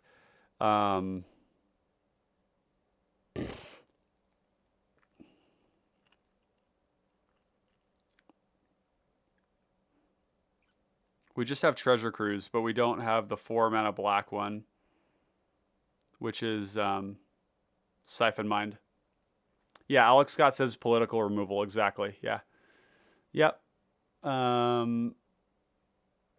Songs of the Damned should be considered. Yeah.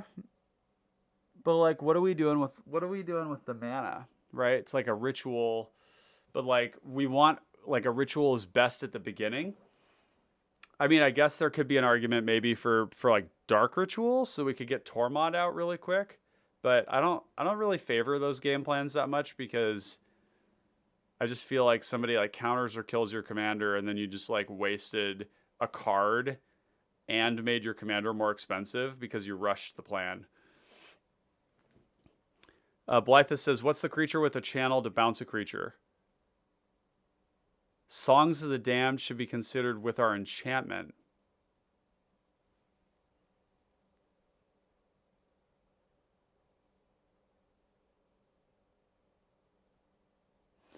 Oh, I see. So you cast Songs of the Damned with a bunch of creatures in the graveyard, and then you use the black pips, the black mana, to cycle things in and out over and over and over again. That's an interesting interaction. It's pretty explosive.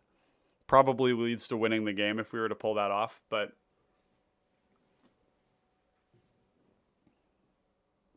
10 cards. We got to get ruthless, chat. Got to get ruthless. Is Scion of Halaster good? Probably. I feel like Scion of Halaster is going to be one of those cards where we're going to be like cycling through stuff and we're going to hit other cyclers. And then we're going to be able to do that again on somebody else's turn. Which is cool. I don't think we're going to have room, by the way, for the Songs of the Damned. I see where you're going with that, but Cartouche of Ambition could come out. I'm a little bit worried. I don't know, actually, whether we can afford the Shepherd of Rot game plan. I know Shepherd of Rot is really cool, but like we don't have a ton of space for life gain in here. We only have a couple life gain spells. Yeah, Shepherd. Shepherd. Archaeomancer could go to. I think Archaeomancer is going to go. Shepherd of Rot is going to go to. We have, like, we can kill people with the zombies. That's the thing, right? 29 creatures, 8 more cuts, 35 lands, 3 protection spells. I really like Museum Skin for the Overload if somebody tries to sweep our board. Crawl from the Cellar is... We can always put the counters on Tormod, which is really cool. So I like that.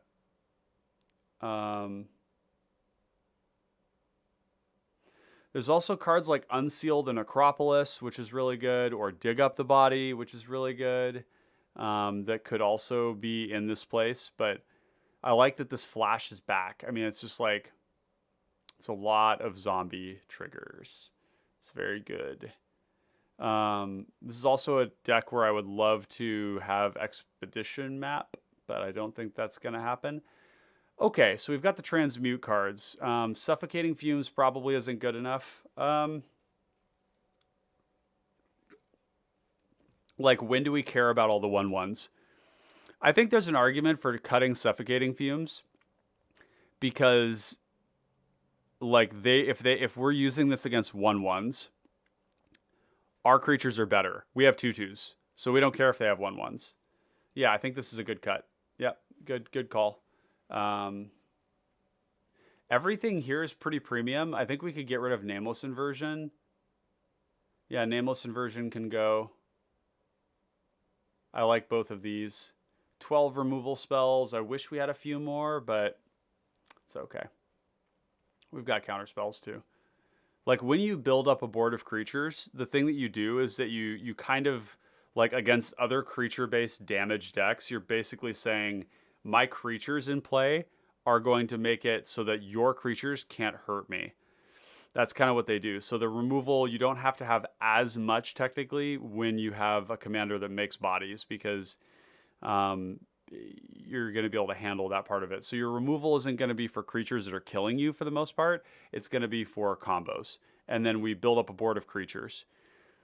Yeah, so Drift and Muddle, like, this is kind of like, I think we keep Muddle because it's a counterspell. But I think Drift is, like, not good enough. What CMC3 things do we have?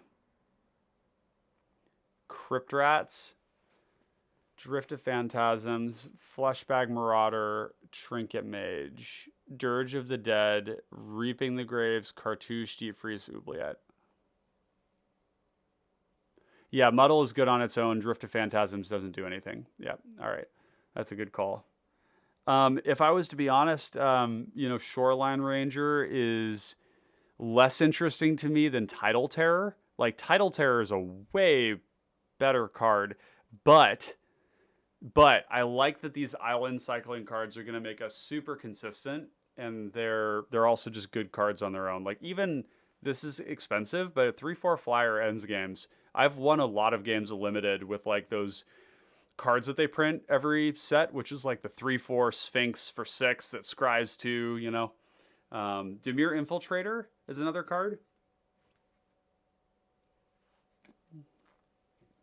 Like I don't know if this is good enough.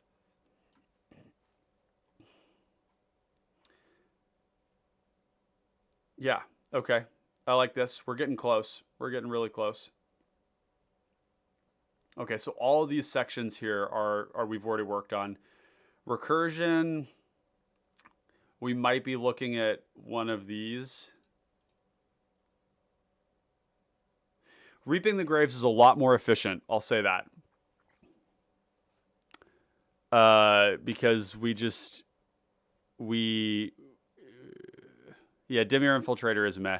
Dimir Infiltrator was cool when we had Cranial Plating, but we're not doing that game. Because we have, like, we're just going to make more zombies and we're going to have more reasonable creatures that we can just play on curve. Crawl from the Cellar feels like it was, like, built for this deck. And what's so cool about cards like this is so often we're going to be like, 1 mana, return this thing from our graveyard to your hand, make a zombie, put a +1/+1 counter on Tormod, cycle that card to draw a card, and then like flashbacks, you know, the seller to like do other things. It's just like very good. So I want to pull from other places.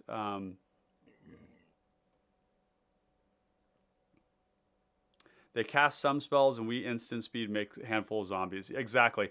Yeah, the Reaping the Graves like regularly is going to be make 6 power, get 3 creatures back from our graveyard. It's going to be Reaping and then their 2 spells, right? Like average turn, probably people casting like 2-ish spells. Like, and if it's a bigger one, I mean, dude, Reaping the Graves is such a good card in this deck. That was a great recommendation because we can... If there's like a big combo turn, we just like wait till the end of the turn and then we go Reaping the Graves and we get this huge board, right? If we have like 4 or 5 creatures in the graveyard, then we can like make like 10 power, get a bunch of good cards back. If one of them is the Gloomfang Mauler, you know, this one right here, then we can like cast it, back it up, give it menace. It's pretty sick. I do wish we had Archaeomancer. I'm not going to lie. I do wish we had that card. How are the initiative cards in this deck? Initiative is putting counters on things, which is good. It's finding us our lands, which is helping us be really consistent.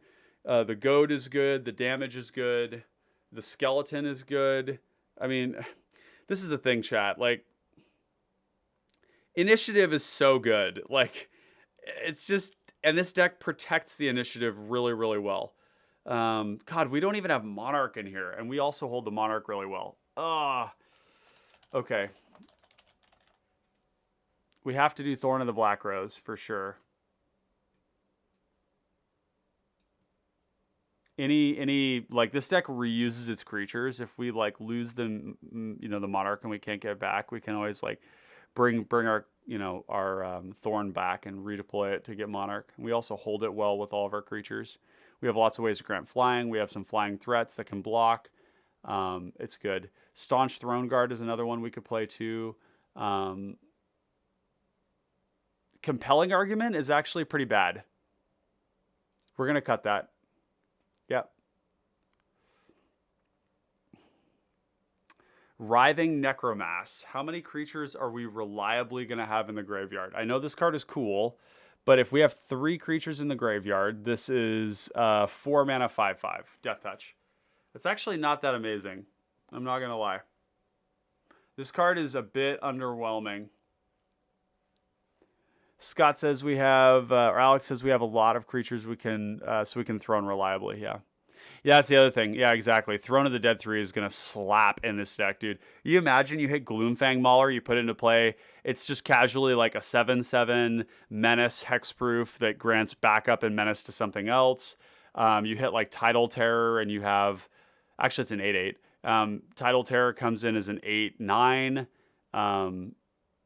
Striped Riverwinder, 8/8 hexproof. Yeah, tons of stuff. Tons of stuff that we like. Oh boy, there's no good cuts though, chat. That's the problem. There's no good cuts.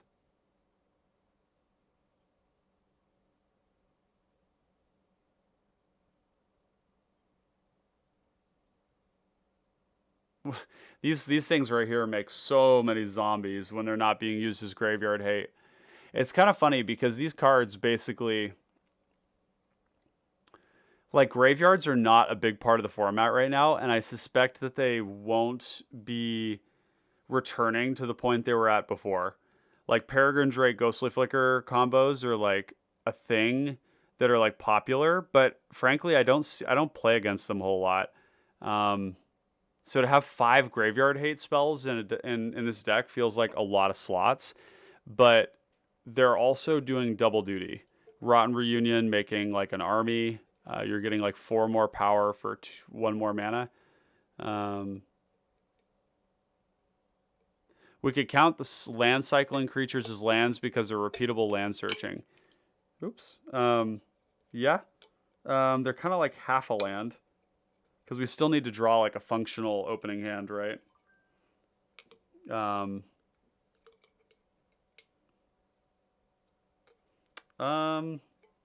Damn. Dragon Wings, potentially.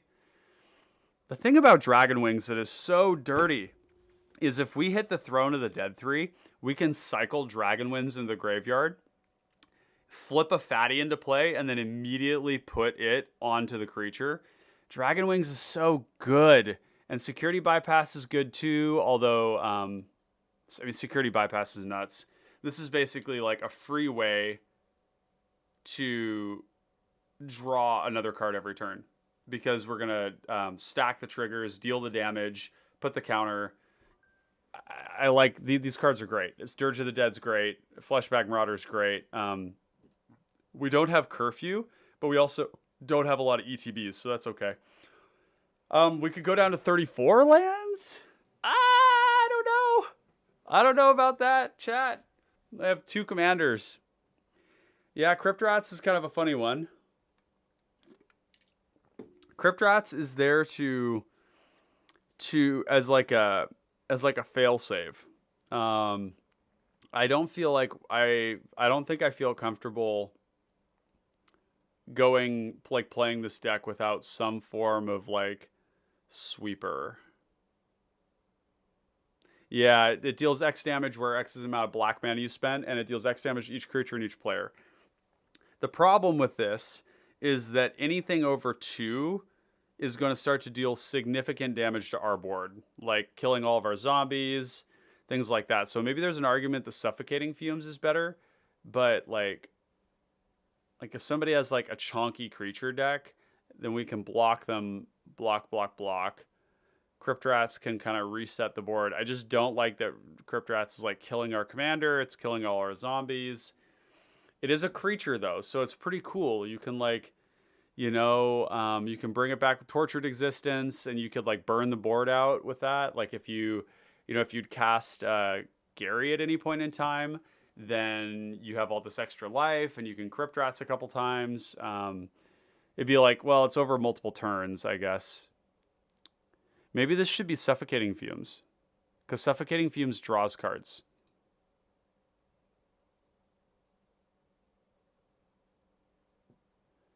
Huh. Okay.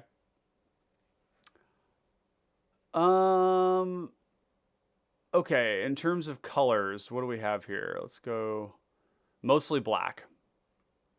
Okay. It is hard to recur, and we don't have the Archaeomancer anymore, so there's that. Is Mizium Skin too memey?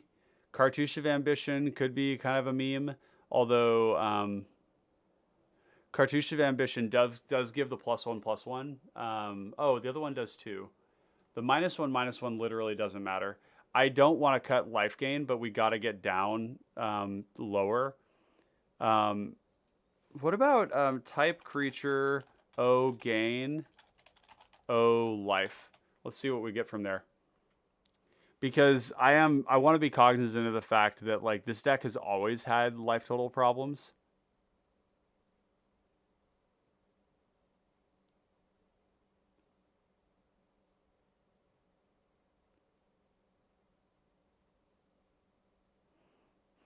Oh wow, Ghastly Death Tyrant grants all creatures menace. The other one gives all your creatures, or this is Death Touch. The other one gives them menace.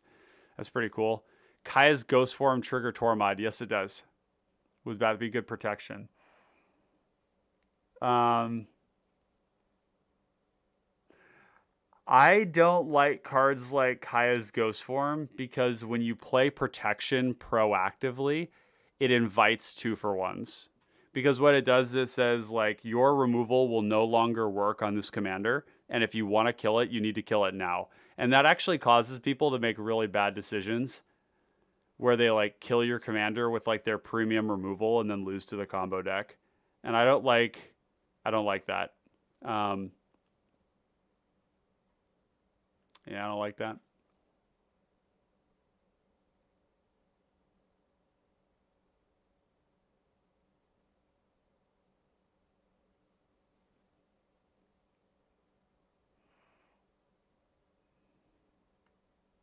Yeah. Yeah, it's just something to think about, and it's funny because there's like some really good protection spells out there to the sorcery speed, like Cloud of the Dominus, all the black stuff that like makes it regenerate. There's the blue stuff that gives it Shroud as well, like Cloak of Mirrors, Robe of Mirrors, Robe of Mirrors. I think that's what it's called. It's 1 mana Shroud. But the problem with that is like, yeah, you cast that, your opponents all kind of like think to themselves, is this going to be a problem? And if it is, then they really feel a strong pull to kill that thing right now. And you shouldn't in a lot of cases because there's going to be other things at the table that are going to kill you way quicker. But it's hard for people to like get that. It's hard. There is Spark Reaper. This is kind of cool. It's like a way to sack our zombies to gain life and draw cards. That's definitely interesting.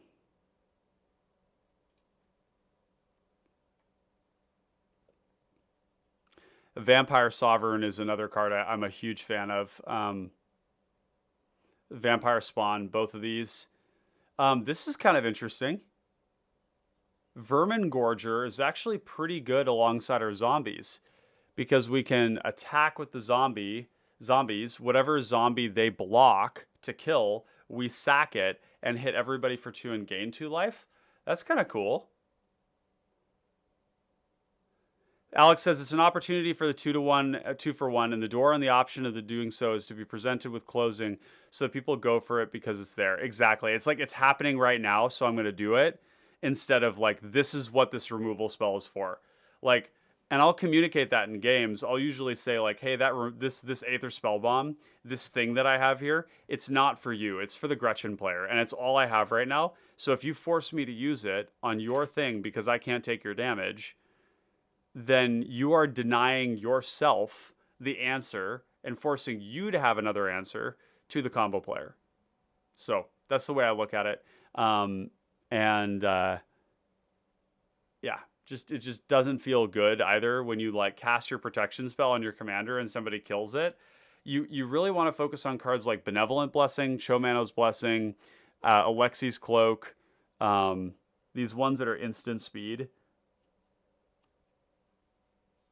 There's also Mystic Veil. There's another one.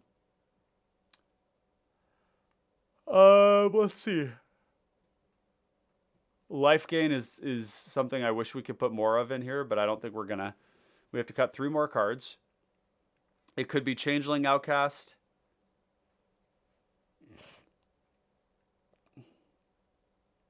I like that we have Vengeful Dead and Falconwrath Noble to like make it hard to like kill our board once it's there. I think Changeling Outcast can go because we don't have Cranial Plating anymore. So let's toss that to considering. Ghormod Angler is very good. It's a zombie. How many zombies do we have now? 9. We still have 9. That's good. So we just have to cut 2 more. That's not too bad. So 2 more. That's a real tough 2 though. I'll tell you what, chat. It's a really tough 2. And it like kind of just keeps coming back to here. The Outcast was cast out. That's right. That's right. Get out of here. So if we're gonna play one of these, it's gonna be Rotten Reunion, and I think this is excessive. This is excessive. These ones are premium because they're producing multiple zombies a turn. So we're gonna go Considering with Coffin Purge. It's more efficient, but it's actually more efficient with mana, but Rotten Reunion's more efficient with power. Like 10 power on 3 mana is a lot. So we're just 1 more card. And I think with all these cards, like the Marrowbone Gnar and the Relic, I think we're going to actually go and we want the fetch lands in again, I think.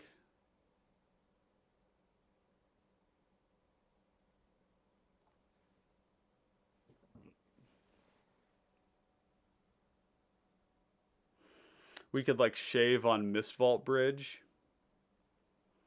I think that's fine. We can shave on Mistvault Bridge, put that into Considering, and then we'll add back in the we're going to want those fetch lands. I like Mistvault Bridge, but we don't have any more artifact synergy anymore, so there's no reason to run it. And I think we run Maestros Theater because it gains life. Tokash's Dig Site would be cool. That's another thing we could just put in the... I mean, Tokash's Dig Site basically reads 4 mana, put a card into the graveyard, draw that card off of Ghost. So we actually do want this in the main deck. That card is really good. I forgot that card is like how that card operates when you like actually read the text of it. And then we're going to cut... Ugh. Getting pretty hard. Yeah, the Capetta lands are very good. 35 lands. 34 wouldn't kill us because we do have 10 ramp spells, which would be 44 mana sources, which is like approaching 50% of our draws. All right, let's do that. All right, here we go. Boom. 100 cards. We did it. Woo! Hell yeah, chat. You had some great recommendations. All right, let's take it for a spin. How about that? Take it for a spin. All right, leading off, we have a card with no hand with no ramp. We have our way to find Tordex. We have a way to grant evasion. We have a kill spell, and we have initiative. I think this is pretty good. Hopefully, we draw another land so that we can cycle these. Be a man, cut a land. I feel like that needs a shirt or like a playmat, doesn't it? I don't subscribe to that ideology, but we just did it. So, going to draw. Ice Tunnel was basically the best draw we could have had, except for a Mana Rock, maybe. We're going to draw again. We will go Seed of the Synod. Pass the turn. And I think what we're just going to do is go Island. And I think we just run the commander out. Yeah, you do say it almost every stream. That is true, Alex. So we're just going to run the commander out. Like when this card is not tutoring for silver bullets, it's a little bit less threatening. When it's tutoring for silver bullets, you know that person is going to look for the most devastating thing they can possibly find to interact with you or to develop their own game plan. So we're just going to cast it. Let's assume it survives. That might be a big if, but let's go...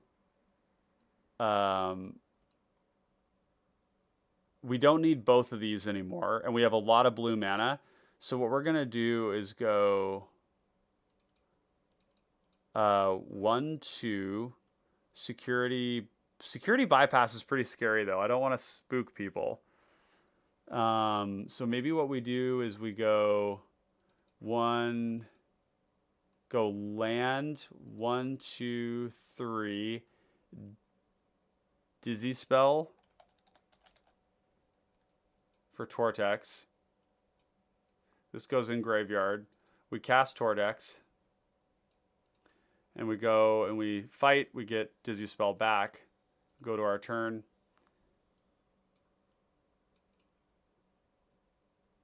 We could cast our commander, our Tormod.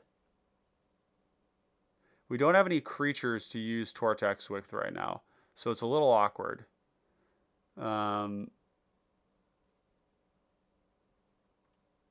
we have a lot of lands, so playing the Undercity Explorer feels kind of weird.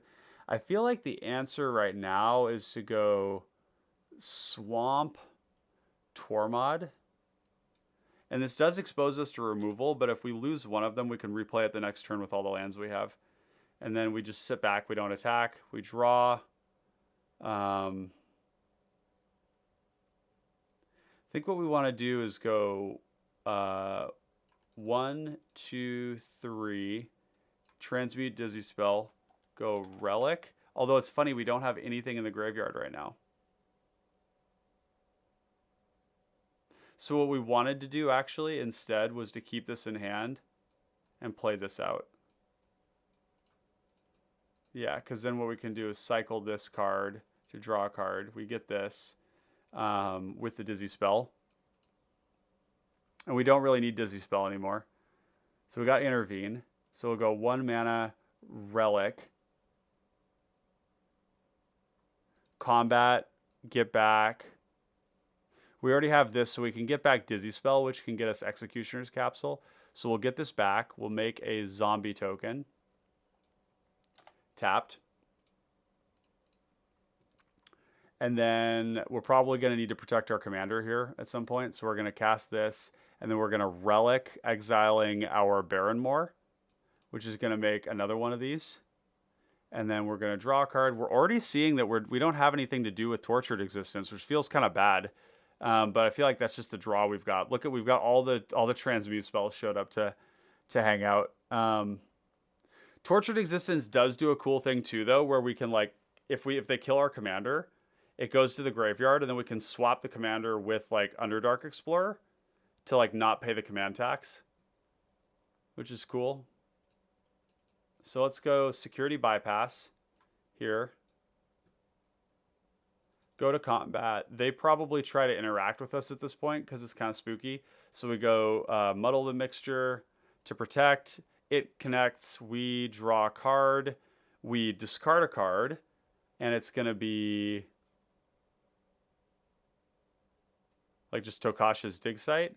And then we get Tokasha's dig site back. And then maybe we already played a land this turn. Yep, 2 mana up. We go exile. We're going to exile Muddle, I want to say. Yeah, exile Muddle, because we have... Well, no, we're going to exile Intervene. We're going to make another zombie. And we probably attacked with these as well. Here. And then 2 mana, say we have to kill something. So we're going to kill something with the Victim of Night. Draw a card. And we're really just looking for a 2 mana card right now. Did we get this back? Oh, we had to protect. That's right. Yep. So let's go 1 mana, cycle Lonely Sandbar, draw a card, Echoing Truth. And this actually got a counter last turn. Let's go attack. And attack. This is now 3 of them.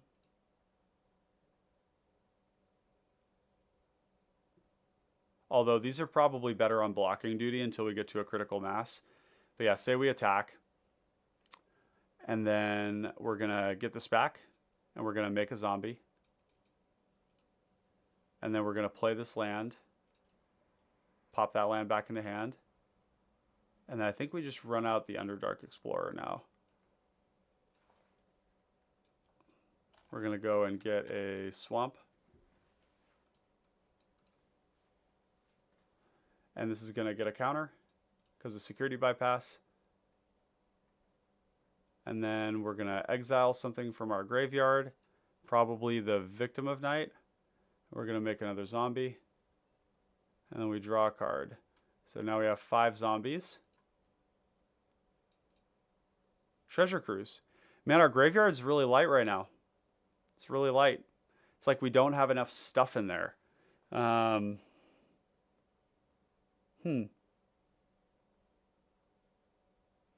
Let's restart this and see if we get the same problem. All right. Contaminated Aquifer, some lands, Oubliette, and Dispel. We have a cycling land. That's a saving grace. So we go, yeah, we draw Contaminated Ground. Oh, we got this thing. Draw. Here, we have plenty of land, so I don't think I'm going to cycle this right now because we don't have anything we want to get back. With Mystic Sanctuary, we don't need the lands. We probably just want the creature. Hey, what's up, Obstinate? Keeping the yard full was the biggest problem, Ghormod problem I ran into. Yeah, and actually, I've seen this happen before in Ghormod with other builds. So, yeah, I don't know, because we're kind of like light on space to do stuff like that. We could, because we're not playing like any of the ransack the lab, strategic planning, you know, mental note type stuff. And that might not be correct. So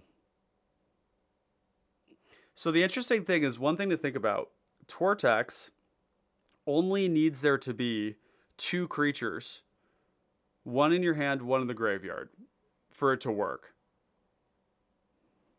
So there could be, you know, there could be like a world where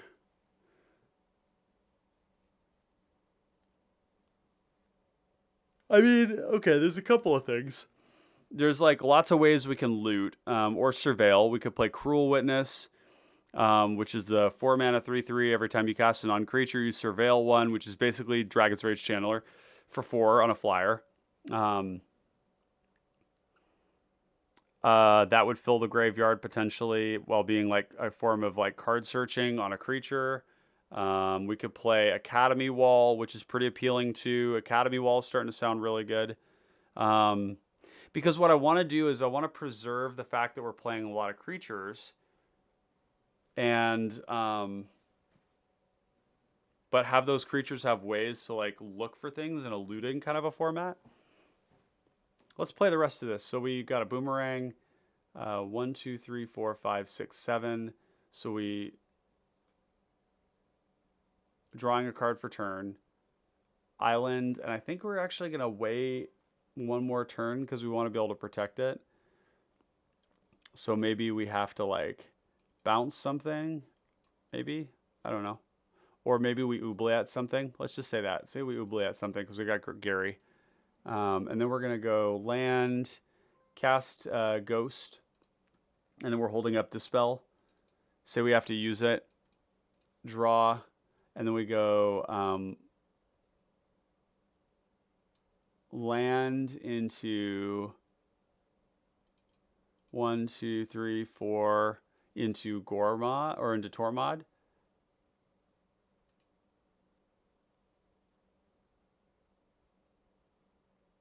Okay. And then we're gonna, and we actually have enough islands right now, so we don't have any way to get anything back with a Ghost. But okay, so now what we can do is go 1, 2, cycle Tidal Terror, or actually we're gonna cycle Shoreline Ranger. I didn't realize we had that. We're gonna go find Mystic Sanctuary. We're gonna play Mystic Sanctuary. We're gonna target Dispel, and we're gonna put it back on top, which is going to make a zombie token. And then we're going to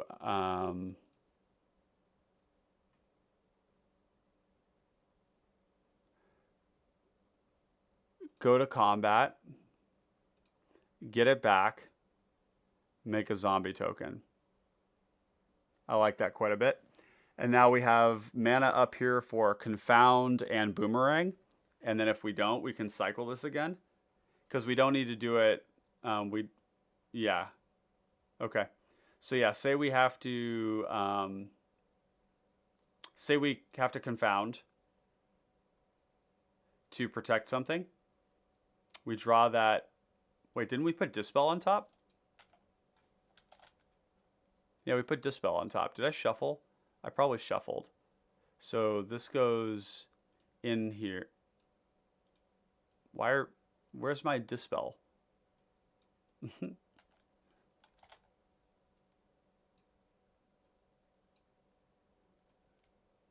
Excuse me? Okay, there we go.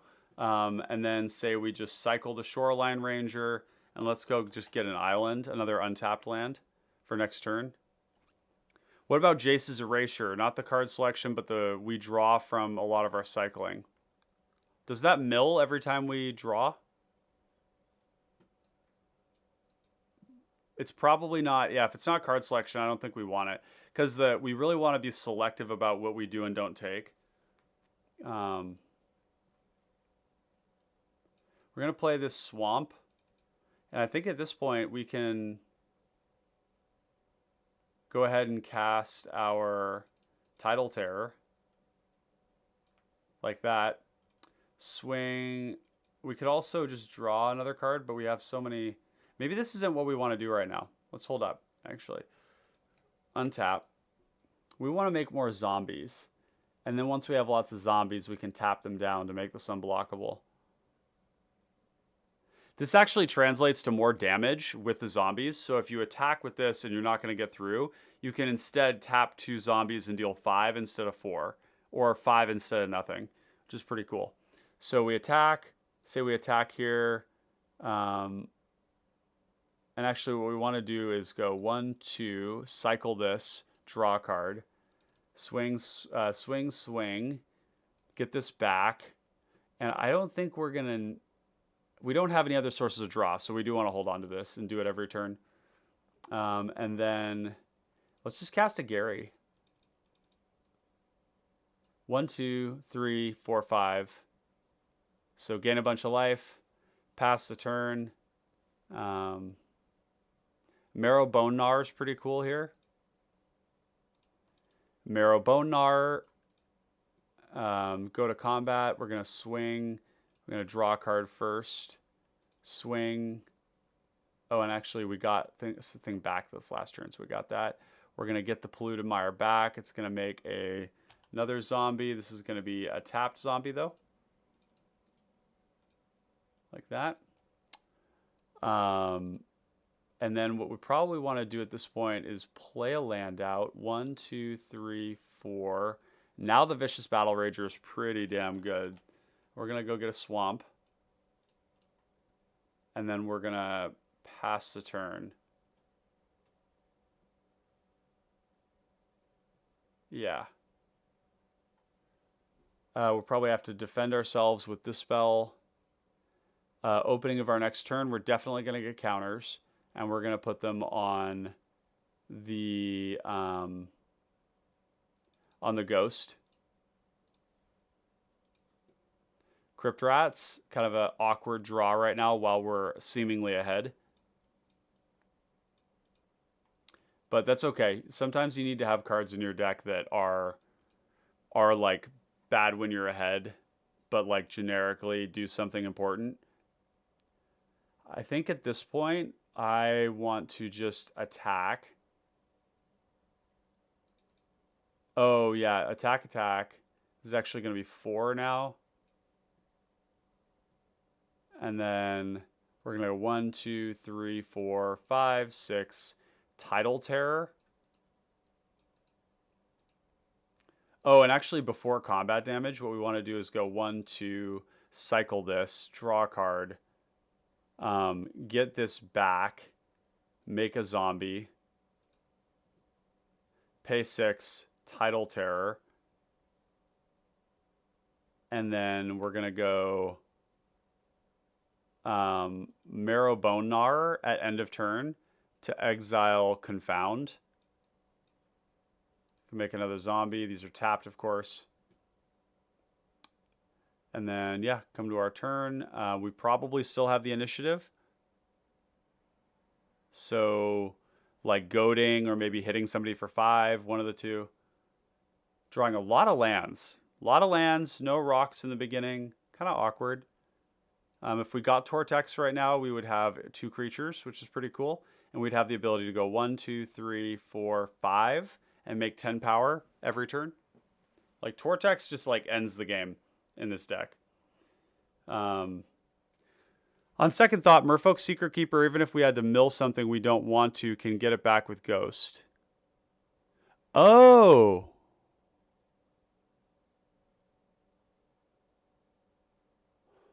That's a really good point. Merfolk Secret Keeper is great.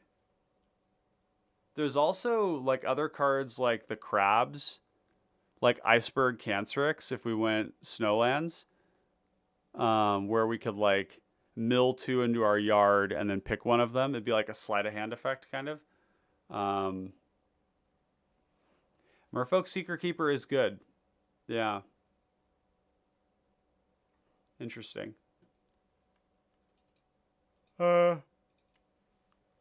Now we're drawing a card or making a 4-1. We probably want to draw.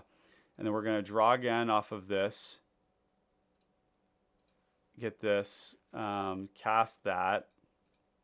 Tap this.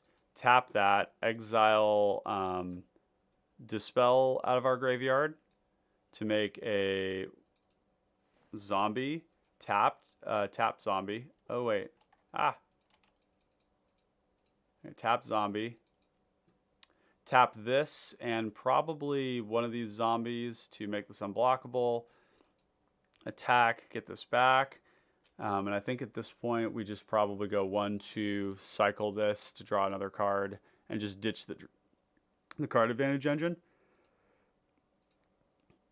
We drew a card off throne, probably keeping throne again. Might have to interact. Open the turn, untap, and then we go throne.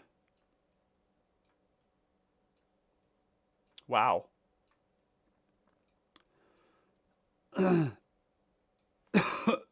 One hit and it's a banger. Okay, so the deck works. We kind of need, how do I go back? This attention thing is really annoying. Let's go, just open up a new Mox field. Oh wait, pin.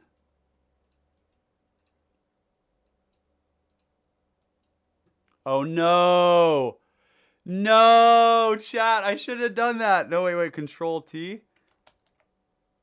Wait. Oh, fuck. Oh, I saw this. They're doing a maintenance starting at 8 o'clock. Oh, yep. That's all of the deck building we get to do for now. So Merfolk Secret Keeper is good. Iceberg Cancerix is good. There's a couple other self-mill cards we could look into. It's saved. Yeah, you know, it's all saved. Yeah, it's all good. We didn't lose anything. We just can't build anymore, really, unless we're just like kind of thinking with our brains about, you know, what we want to see in the deck. Yeah, so I guess we could spend a little time here. What else could we do? You could do a little AMA if people are interested in that, or we could talk about the Sanctuary PDH tournament. Yeah, Alex says everyone to Architect. Never, never.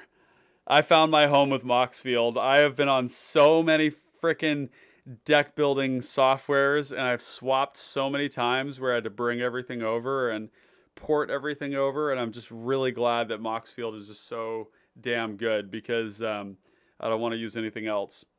But that being said, yeah, we could do a little AMA. If you have any questions for me, you're welcome to ask them. We could talk a little bit about the Sanctuary PDH tournament if y'all are interested. Talk a little bit about how that went.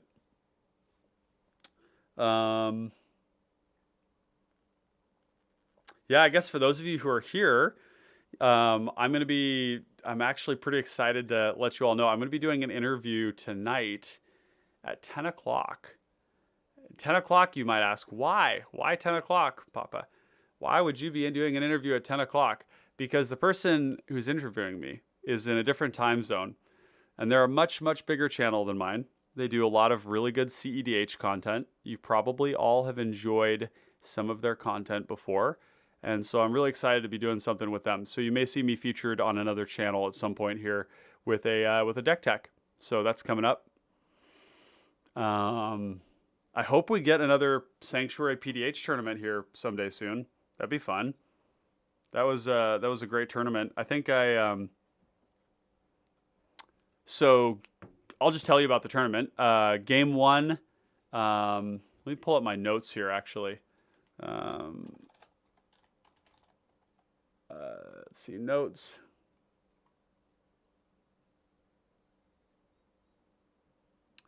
Okay, so let's go back here. So let me pull up. How do I go to? We'll just like put this on the channel for the second because I want to read from this little excerpt I have here. You can see we have another fun build coming up here with a Golem coming up. Okay, so game 1 was against Parcel Beast, Malcolm Dargo, and Malcolm Kedis. And during that game, I basically like because there were combos happening, I was able to develop like unimpeded, got a bunch of pingers on the board, and was able to kind of like slip through the cracks basically. Dargo had a really good turn where they cast a Theft of Dreams, and they drew 6 cards off of the 1/1s that I had that were tapped. Theft of Dreams is a 3-mana draw spell. Draws a card for every tapped creature target players controls.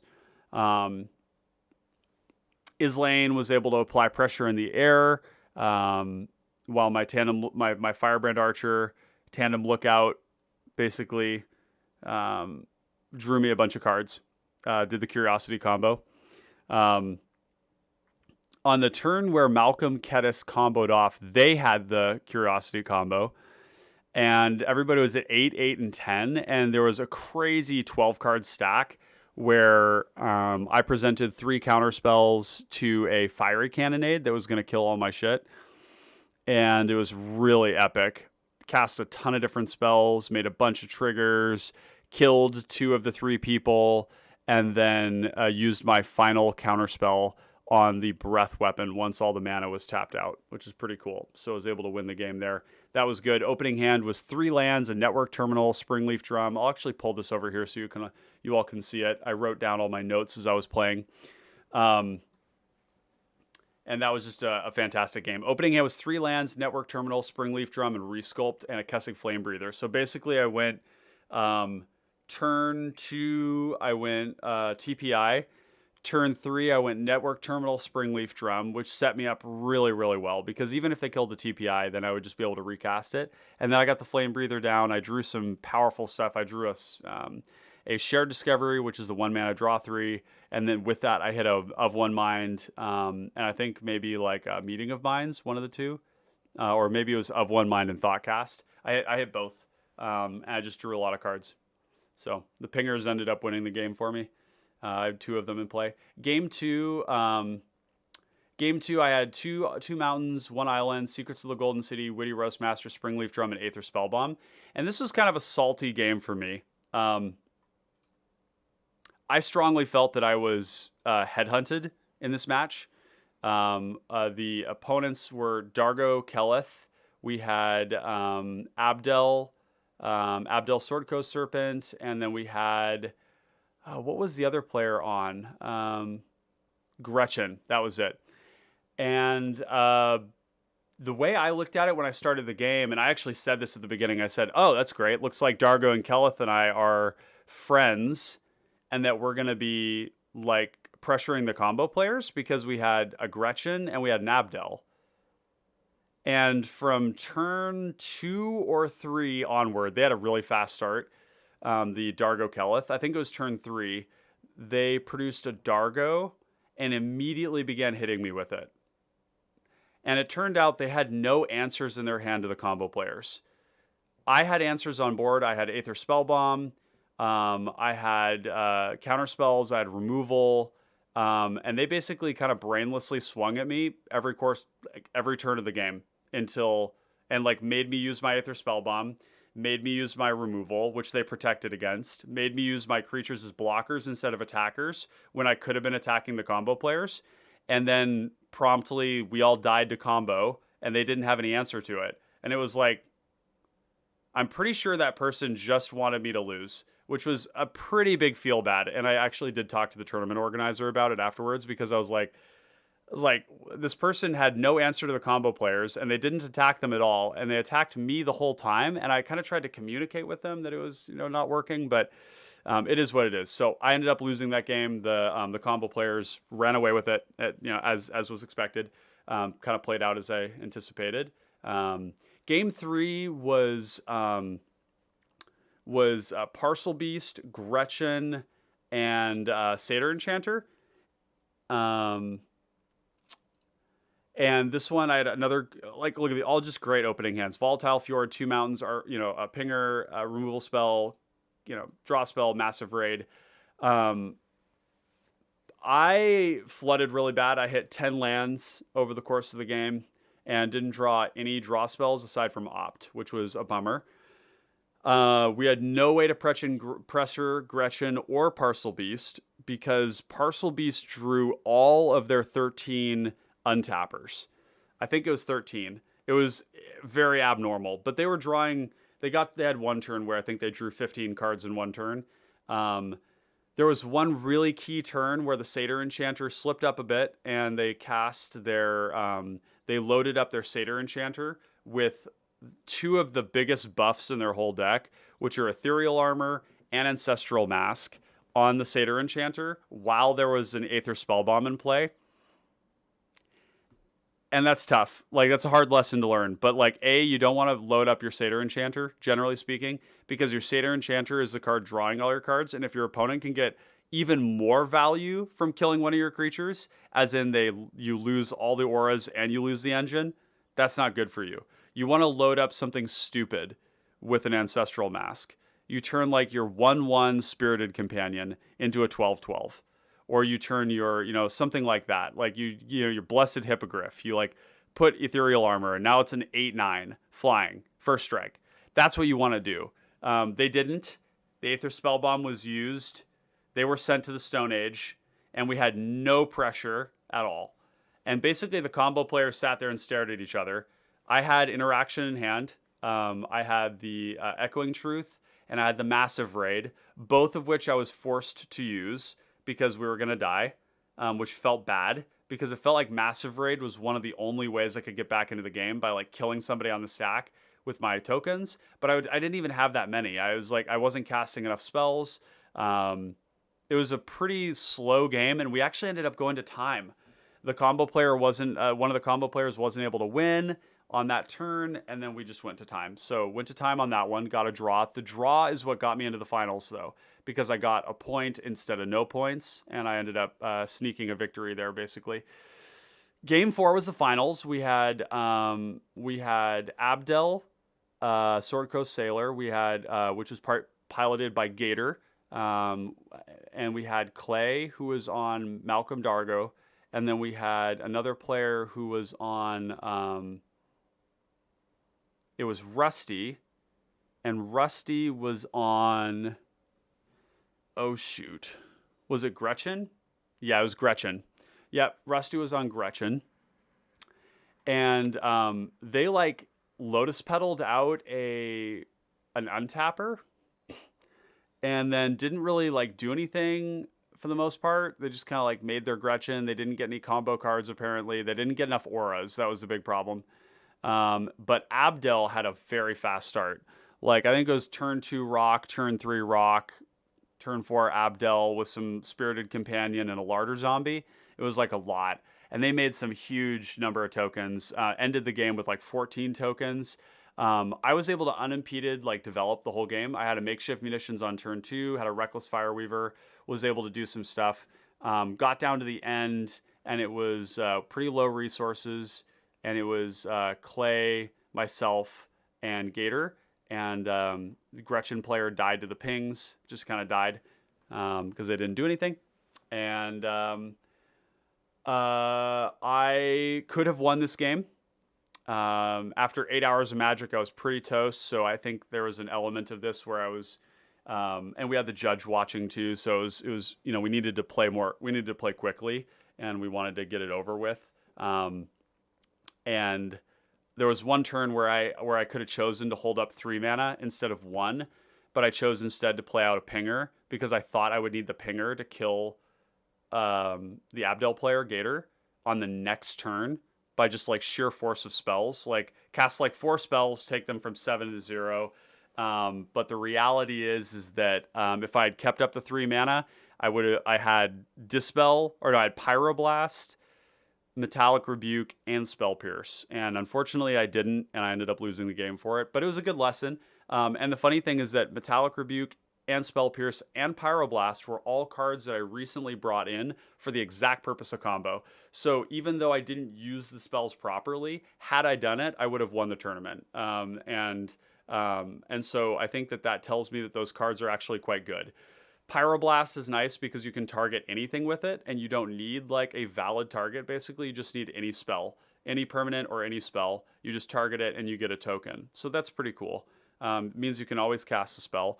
I think with the amount of combo running around right now, I'm pretty happy about having these like types of counter spells because they're going to allow me to interact at key points for very cheap. I generally don't like Spell Pierce, But in that tournament, I knew there was going to be a lot of combo, and I was rewarded for playing it. Metallic Rebuke as well. So I think the lesson there is like when you see, if you have an opportunity to play more conservatively, I think personally that's like my play style, and I would have won had I done it, which kind of reinforces my confirmation bias about the reasons I play mid range and control. So yeah, that's a little bit of the stuff here from the tournament, which went well. It was very fun. I think what we're gonna do is this stream has gone on long enough. I think we can wrap things up here. Let's go to Patreon real quick here so we can let you know if you all are interested at all in becoming supporters of the channel. We can show you how to do that. It's patreon.com/common connoisseurs, where we have 5 different patron levels if you're interested in supporting this way. We also do super chats. If you do a super chat on YouTube, you can send me a deck list and I'll take a look at it with me and my co-host when I'm live. Of course, the other thing you can keep in mind is a $5 super chat also equals a month of this. So that's one way to do it. Patreon does actually convert to more money for us because YouTube takes just a heinous amount of your donation when you pay. So keep that in mind. Alex says the one they did last weekend was a webcam. I want to do a cDH and cPDH because I built a deck for both, but setting aside an entire day to play seems like a huge investment. Yeah, it was a huge investment of time. Yeah, absolutely. Yeah, it was like 8 hours. 8 hours for 4 games. So yeah, big investment for sure. But it was super fun. I mean, that's how tournaments tend to be. They're going to be time consuming. They're going to be exhausting. They're going to be for fun, rewarding, challenging, all that stuff. Yeah, Blythus, thanks for sharing. Yeah, that was a cool recap. Thanks for sharing. Yeah, gotcha, man, for sure. So yeah, if you want to find a way to support, this is a great way to do it. If you do the super chat, that's one way for me to look at your decks. You can also just use that $5, which is the minimum for super chat, and you can just get a month of this to get in on Patreon. That's another option. If you do this, I will treat that as a super chat, and you can still send me a deck. So yeah. Anyways, with that said, let's move this over here, and we'll go back to this. Great deck build today. I don't think we're going to be able to look at the list here before we shut things off. I think what we have here is something that's very promising because there were points in that game where with Tortured Existence, we would have made 5 zombies a turn. We would have sunk all of our black mana into it. We would have made 10 power a turn, and we would have rapidly taken over the game. I think what we noticed is that there wasn't enough ways to like put more cards in the graveyard. And that's a problem that Tormod has, but it's also a problem that like Quintorius has, where you just don't have enough food in the graveyard to be exiling stuff. And I think we need more of that.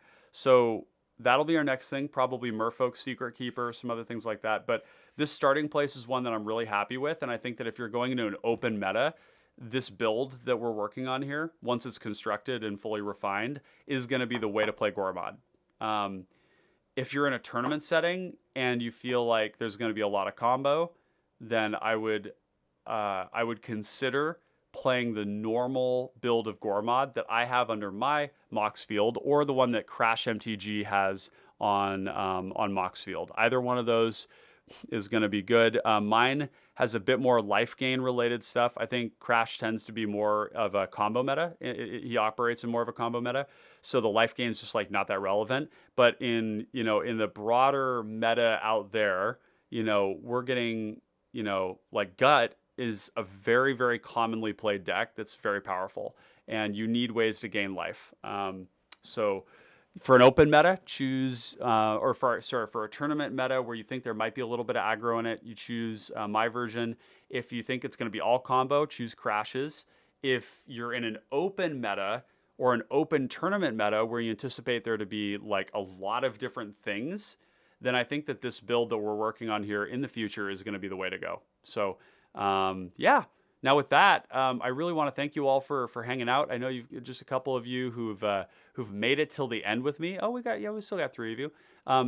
Last thing, if you haven't liked and subscribed and commented, please do 1 or more of those to let us know that we're barking up the right tree per se.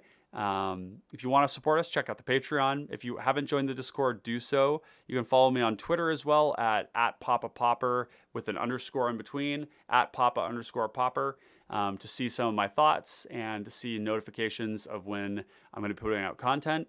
Also hit the bell icon on YouTube to get notified of when we're uploading things that aren't on the schedule. That usually involves live games, and that's a great way to do that. So with that, I really appreciate everybody's suggestions and contributions to this deck. I'm excited about it, and I can't wait to build and play it in paper or online sometime soon.